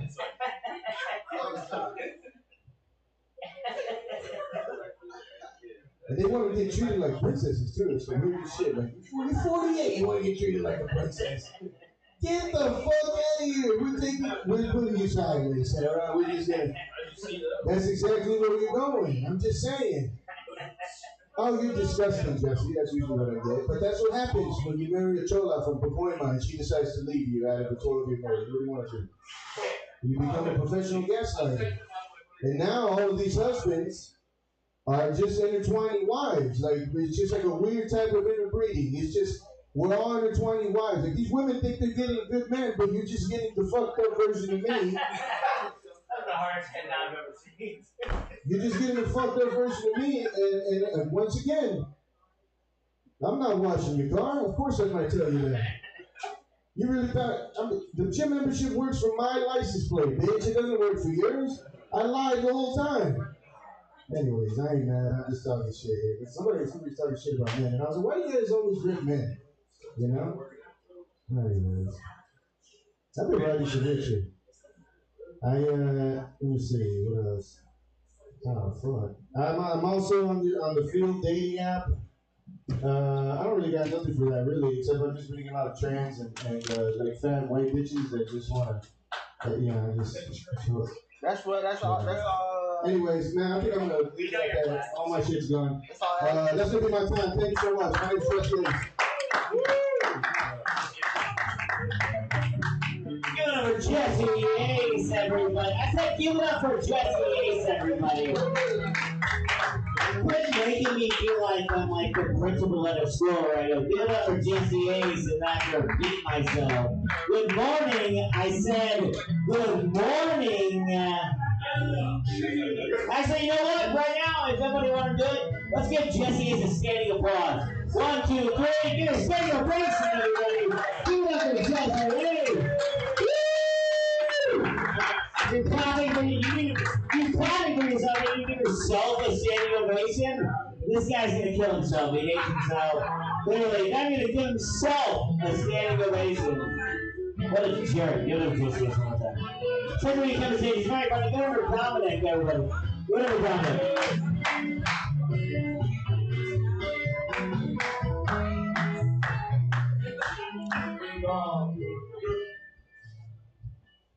Yo, it feels like it's hot box of shit in here. Is it just me? Is it always like this? I don't really. Oh man, yeah, hell yeah, I feel like getting secondhand baked, dude. It's fucking lit. I'm assuming everyone smokes weed here, right? Just based on, okay. Let's see, this mic's on. There we go. Oh, there we go. Yeah. You guys ever get so stoned you start to self-deprecate? No? No? Just me? I smoked some weed earlier, realized I look like Night Stalker, but if he was on the spectrum. Richard Ramirez. Yeah. You actually do.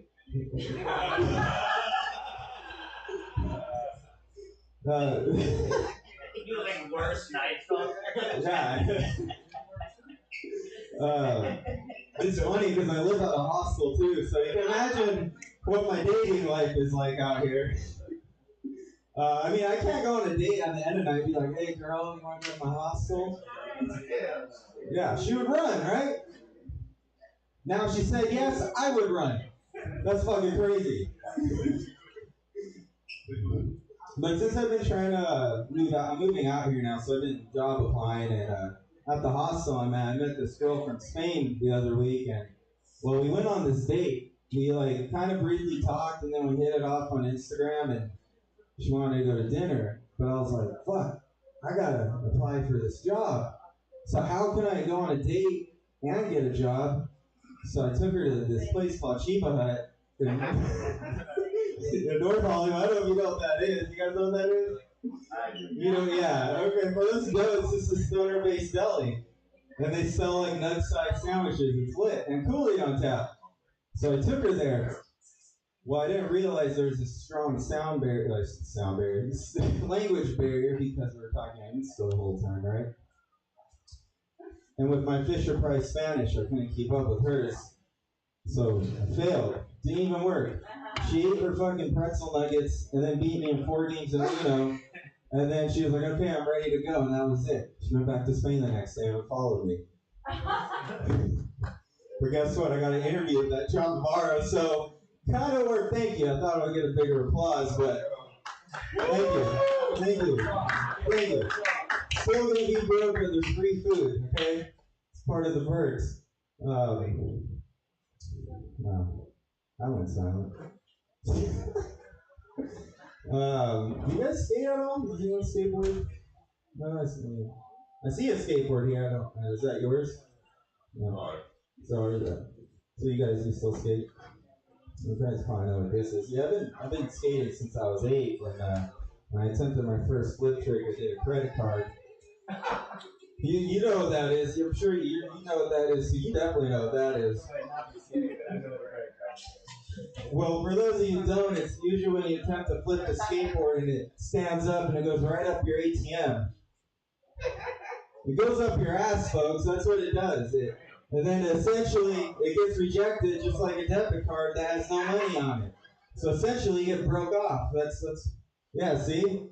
I did that a lot, and well, I have better posture now, 36 years later, so you're welcome. Don't know what that means, but thank you. Thank you for putting that fist up. Thank you. Thank you. Pretty proud of that.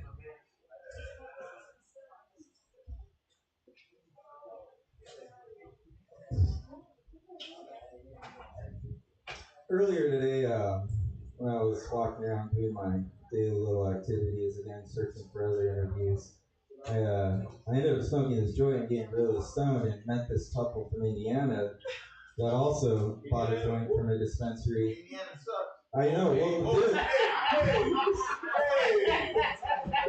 Yo, let me tell you, what? You might not be far off. Let me tell you what happened. Fuck the Hoosiers.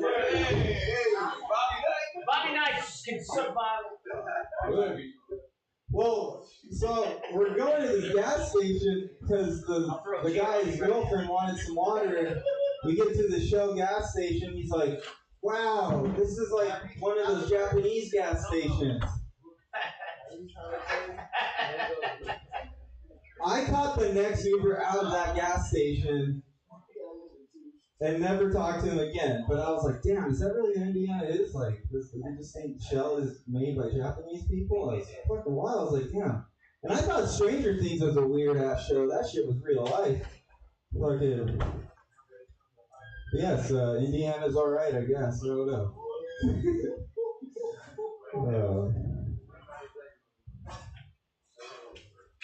Well, just gonna leave you guys with this. There's been a lot of, things with like, Diddy parties and people getting taken advantage of in different industries. And when they say you never meet your heroes? Well, let me tell you what happened at SeaWorld. I was a kid and I went there and Shamu and his friends splashed water in my eyes and I walked out pink-eyed. Shamu R. Kelly me. Yeah, no, he like Sham Kelly me. It was kind of fucked up, you guys. Yeah, I wasn't Sham out. Right over fucking Sham facial me. That's what the fuck happened. Yeah, I got this post-traumatic Shamu disorder. Fucking gnarly. Anyways, that's my time. Give it up for Dominic. Give it up for Indiana, everybody. That was an insane story, dude. Or can't you believe it? That's alright. Or can't you believe it? I'm too quick for you idiots. You idiots. Black person. You seen that? He's killed people. Good. Is there any kind of black sky? Nothing. Are we going to do a movie here or you're not paying attention? As always. What is this, a movie theater? For Dominic one more time. That's good. Jesus there at the end. That was kind of fun. Dominic one more time. Very funny. Go to Jessica.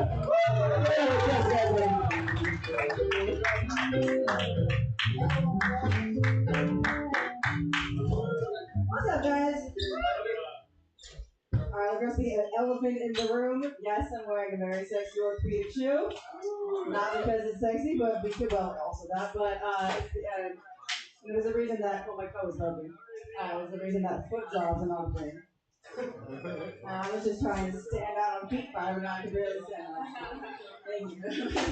I used to sell pictures of my tits on Tinder and exchange for food. Oh, thank you.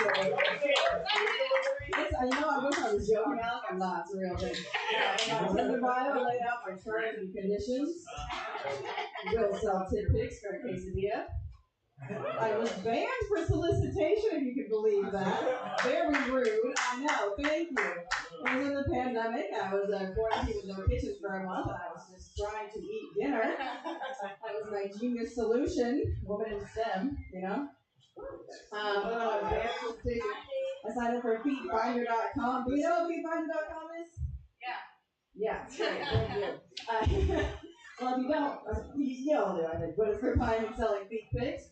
Do you know that if you upload a photo of your feet on feetfinder.com, they say, please price your photo based on the number of toes in the picture? I was like, okay. Yeah, I know. And that's where I draw the line. Tit pics for a quesadilla, fine. But counting my toes for a sexy photo, who do you think I am? I've been off the apps though. He's still processing. I've been off the apps though because I got a new man. Thank you. We've been on the phone for hours. The other day we were on the phone for like an hour and 17 minutes.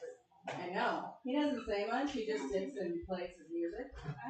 Every once in a while, he'll tell me that my call is very important to him.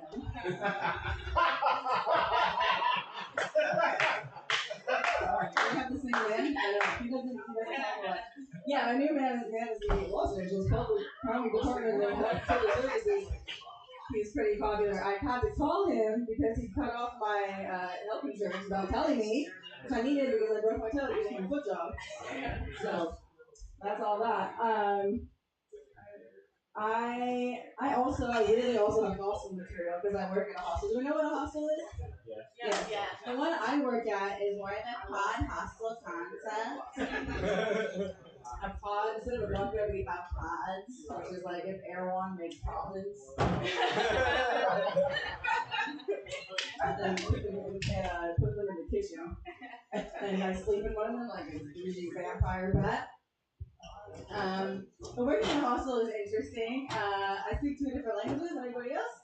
No? Okay, awesome. Well, I speak 2 languages, which means that I have now said things in 2 languages. I thought that I would never say in one. We had a 75-year-old guest who only spoke Spanish, and he asked me if I could translate his shirt for him. And had a picture of a spaceship, and it said, "Get in, loser, we're doing butt stuff." I've never been so upset that I spoke 2 languages and I could translate that for him. But I only speak 2, I don't know any other languages, so I checked in the guy that spoke only Japanese, and I was able to check him in with the translator. And I was texting this guy and told him what I was able to do. He tried to be cute and responded in Japanese, which he also does not speak. So he tried to say some version of congratulations. What he said was, "Good job, I love your leftover holes." And I said, "Get in, loser, we're doing butt stuff."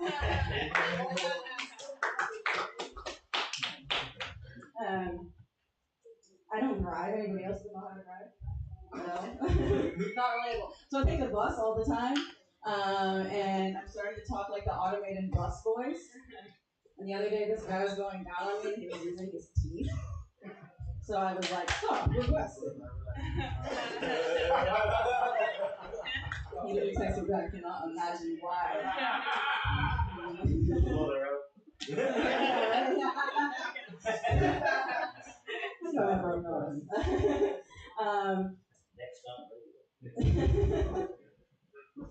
Let's see. Speaking of butt stuff, how about for a segue?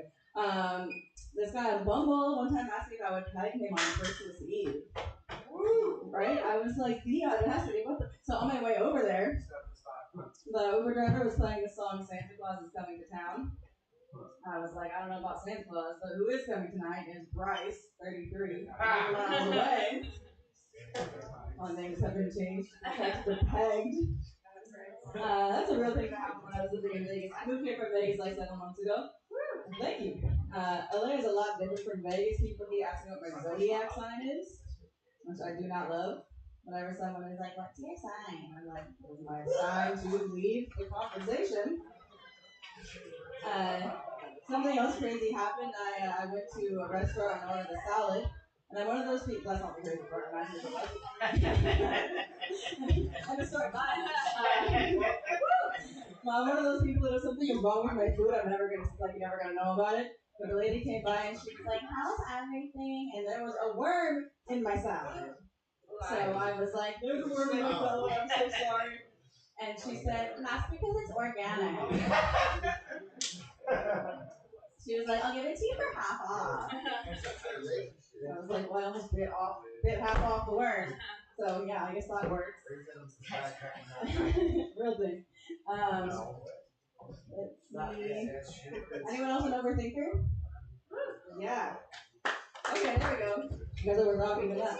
I'm such an overthinker that I can't watch porn. Yeah, I know, right? How terrible is that? I'll put it on and I'll just be like, how did they get in this situation? What's their dynamic? And like, is that her friend? I've been an overthinker since I was a kid. You guys remember those your mom was so fat jokes? Yes.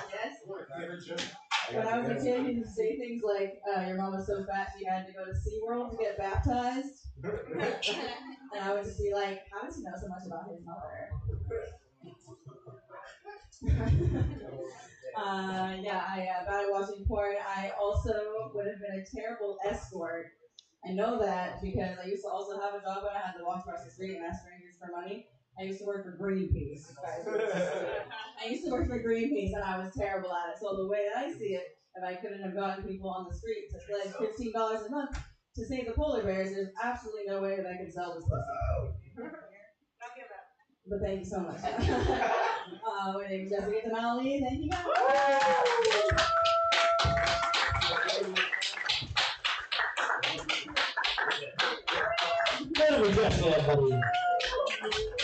Give it up for motherfucking Jessica. Wait a minute, I want to know. You said they charge by the toe. They charge by the toe. But is it more money with less toes or more toes? If you have like 7 toes, is that like 5 times the price? Probably, yeah. You think having 7 toes or 11 toes would be more money? Definitely. It's a pretty hot debate. And that's what we feel for it is hot. We have debates. It's not political discussions, everybody. You thought at these other nights when you talk about abortion and shit like that, we're talking about what's more money on flipfans.com. How many more toes? Thank you, sir. Goodbye. Hey, stop spitting that guy. Give it up for that guy right now. Give it up for that guy. When y'all leave, we'll do the same outro. Give it up for Jessica one more time. This next comedian coming to say she's very funny. Give it up for Brooke Ashley. Brooke, motherfucking Ashley, everybody.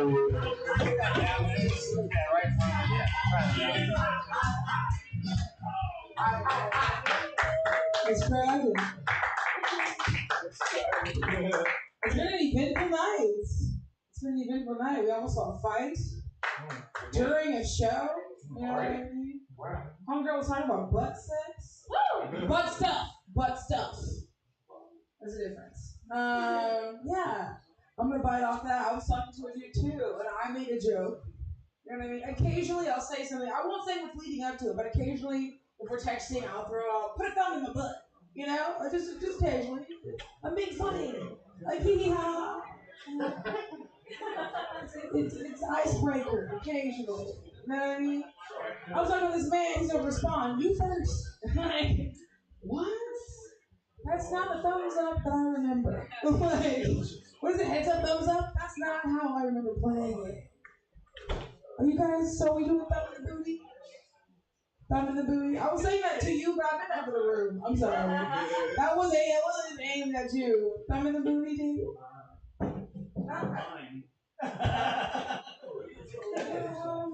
It's 2025, we doing wild shit. I don't know you, sir. You look fun. Thumb in the booty? Yeah. You know what I mean? Maybe it's a piggy. Start small. I don't know, huh? I don't know. That was different for me. What else is going on? We all heard about Diddy. We're all following the case. We all know about all that. I think the craziest part is like I'm worried about the witnesses who testified. Like, I really am, because they were going hard, you know. They were going as if he was like really gonna be locked up. They were sure he was never gonna get out. And now I'm like, oh, he's gonna get out. Like, they never froze the money. Like, this shit's a little bit iffy, you know. They weren't even like doing like basic stuff. They were giving out level 2 shit. You know? Like level 1 is like, oh, he wasn't a nice man. You know what I mean? Level 2, we know what he likes to do with his nipples. Like, you know, I've read. Not once did the lawyers ask that. Like, not once. You know, they were just like volunteering shit. They're like, what time did you arrive at said freak off? They were like, everyone come on his nipples! And they were like, so, like, 4:15? Like, what does that mean? I don't know. That was crazy. They were like throwing out shit. They were like, he can't come back from this. He might come back from this. So, like, everybody loves an underdog story. You know what I mean? What if it was lube involved? You'd love it even more. You'd take that down easily. Yeah. I love the whole child. Like, I love the whole, like, idea of that. I always love when I get jury duty. I recently got jury duty. And I was fucking hyped. I'm always the only person hyped. I'm okay with that. I'm okay with that. Somebody else mentioned, like, who likes the murder shit, the murder podcast or whatever. All the women do. They're like, yes. I love it. Yeah. And I get it. Like, I fuck with it. But, like, how come you guys don't go to jury duty? Damn near the same shit. You know what I mean? You get to see the evidence up close. You know what I mean? They bring you the little baggie, and they're like, you can look at it. And then, like, you know what I mean? You can ask questions and write it on a sticky note, pass it to the lawyer. And you're like, that wasn't clear. I need more. You're like, what? What? And then towards the end, they go and they ask you how you feel about it. You get to vote. And it counts. Like, this isn't no American Idol shit where you text it in. Like, no. Like, it's you and 11 other niggas. And you decide. Like, what? We should all be going to jury duty. Like, this is the most exciting thing the government's done. Like, for us.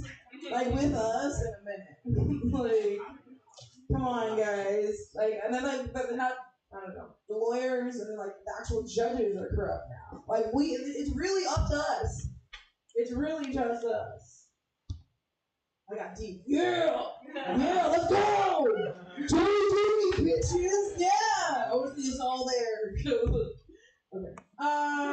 It was cute. I'm always like in the comments fighting about something. I don't know. Like, I'm not really combative in real life, but on the internet, I'm like, let's go. Yeah. Because it's the internet. Like, they don't fucking know. Like, yeah, they're always like, do your research. And sometimes I get pissed off enough that I do. And then I go and I do the research, you know? But, like, after a while, my search history looks fucking crazy. Like, I look like the killer. If anybody was to come, I'd be like, no. I was doing research. They'd be like, on what? On bombs? Like, it was for an internet. It was for the Instagram comment argument that I've been in for 3 hours. He had me by the balls. I had to. Okay, there's something there. Okay.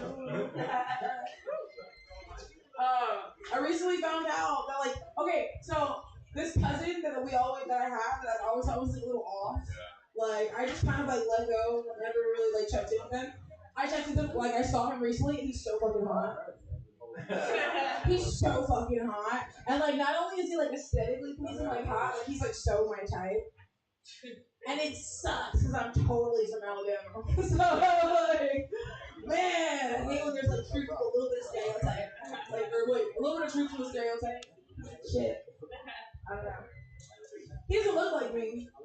Like, you know what I mean? Some of those things are like, I don't know, I could do it, and you guys wouldn't know. I'm not gonna do it. Okay, like, I thought about it. Don't look at my search history now. Cousin fucking. Yeah,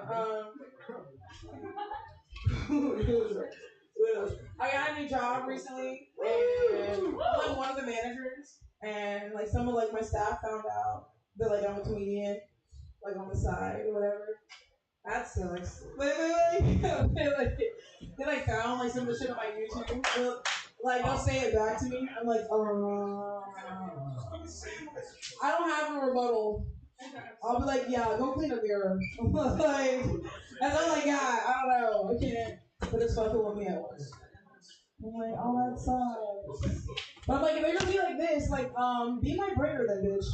Like, so if we're both fucking with each other, you don't get your check till you come to my show. Like, that's your reward afterwards. I was like, say something funny, boy. Say something funny.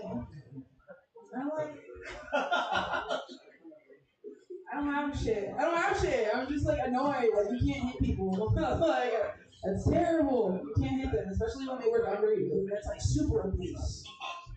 It's like super. I swear to fucking God. One of my homegirls just came out as poly. Just came out as poly. Yeah. I'm not really bothered by it. You know what I mean? It's cool. It's 2025. Like free shit. Yeah. Get it in. You know, especially in this economy. You know, how many roommates till it's a hostel? Like, let's play that game. Like it. I'm into it. But I've never seen ever an attractive poly couple. Ever. It's always like 2, 5, and a charismatic 4. Are you a fan? I'm sorry. We found the charismatic 4. Oh, right. I'll see myself out. I'm just going to the bathroom. Oh, this is a freaky nasty crowd. Okay. So you're in a throuple, sir? Oh no, you spoke up before. You took that. Okay. Okay. Is it successful? I don't want to change the facts. Are they here?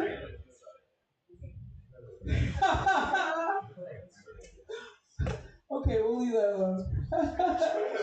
Or are you scouting for another? You're like, one of them. The new bitch could be. I see it. I see it. I just heard the accent. I didn't actually hear what you said.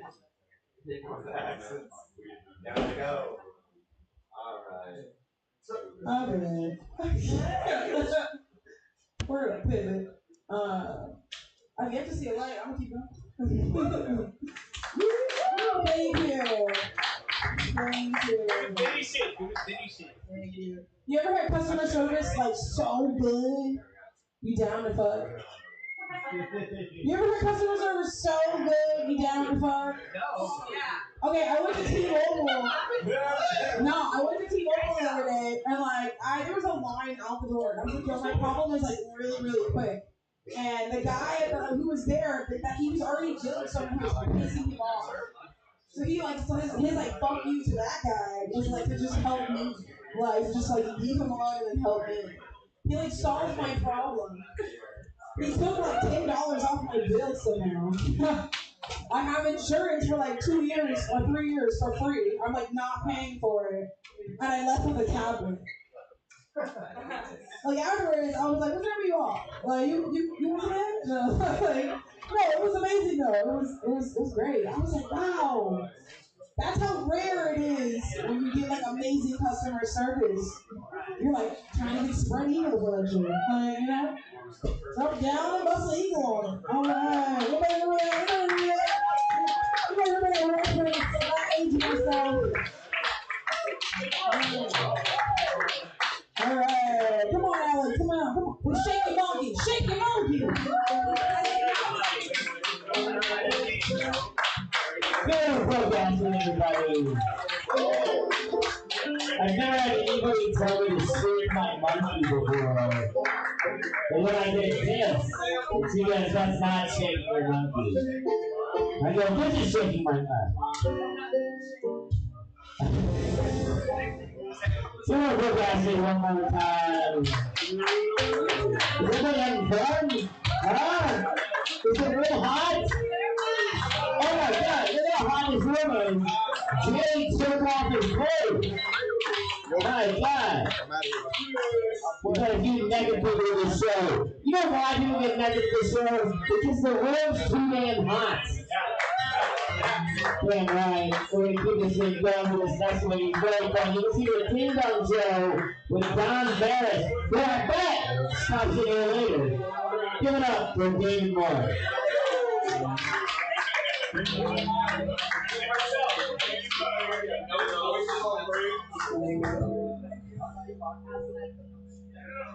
What's the song?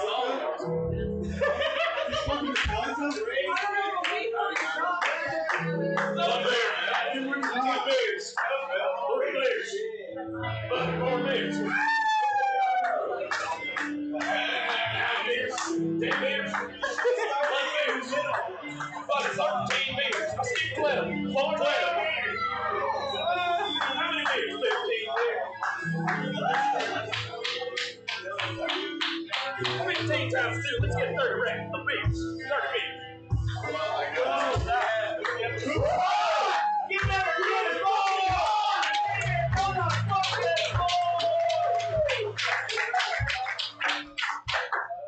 What an intro. Thank you, Alex. Give up to the coach. I'm over here non-knock, thinking about how I can do better in customer service. Ashley. I got that be on between the hours of 9 and 11 p.m. or some shit. Dreams do come true. Alright. Oh, you taking it? That nice Just saying. I remember being in customer service. It sucked. There's a possibility. I want to be like you when I grow up, man.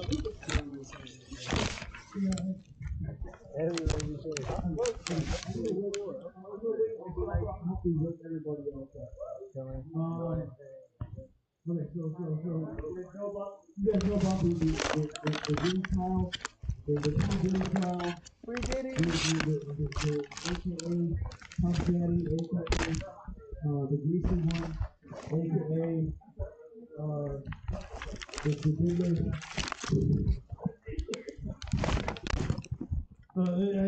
I just like the thing is it's such a cheesy line, but it's still good. It's still a good thing. All right. So this is my impression of the Dungeon and Lightning thing.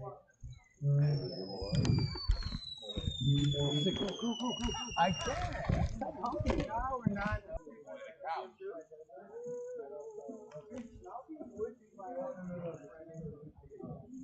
You can't call me saying it's yours. It's yours. Did you read the script? Did you like it? It's yours. You know what?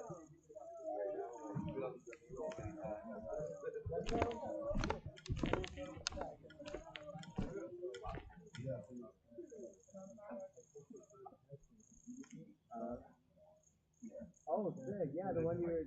Yeah.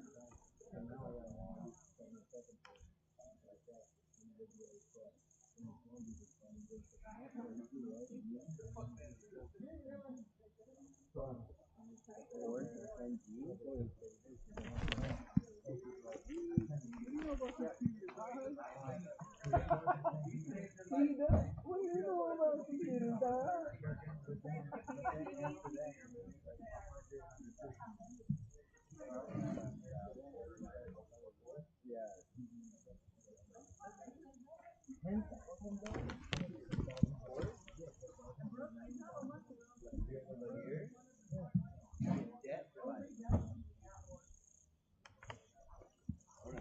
Damn, okay. Hey, fool, where you going, fool?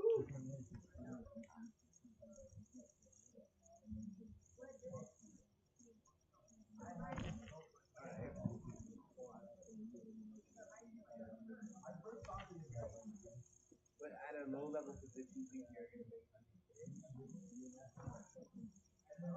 Or are you self-employed?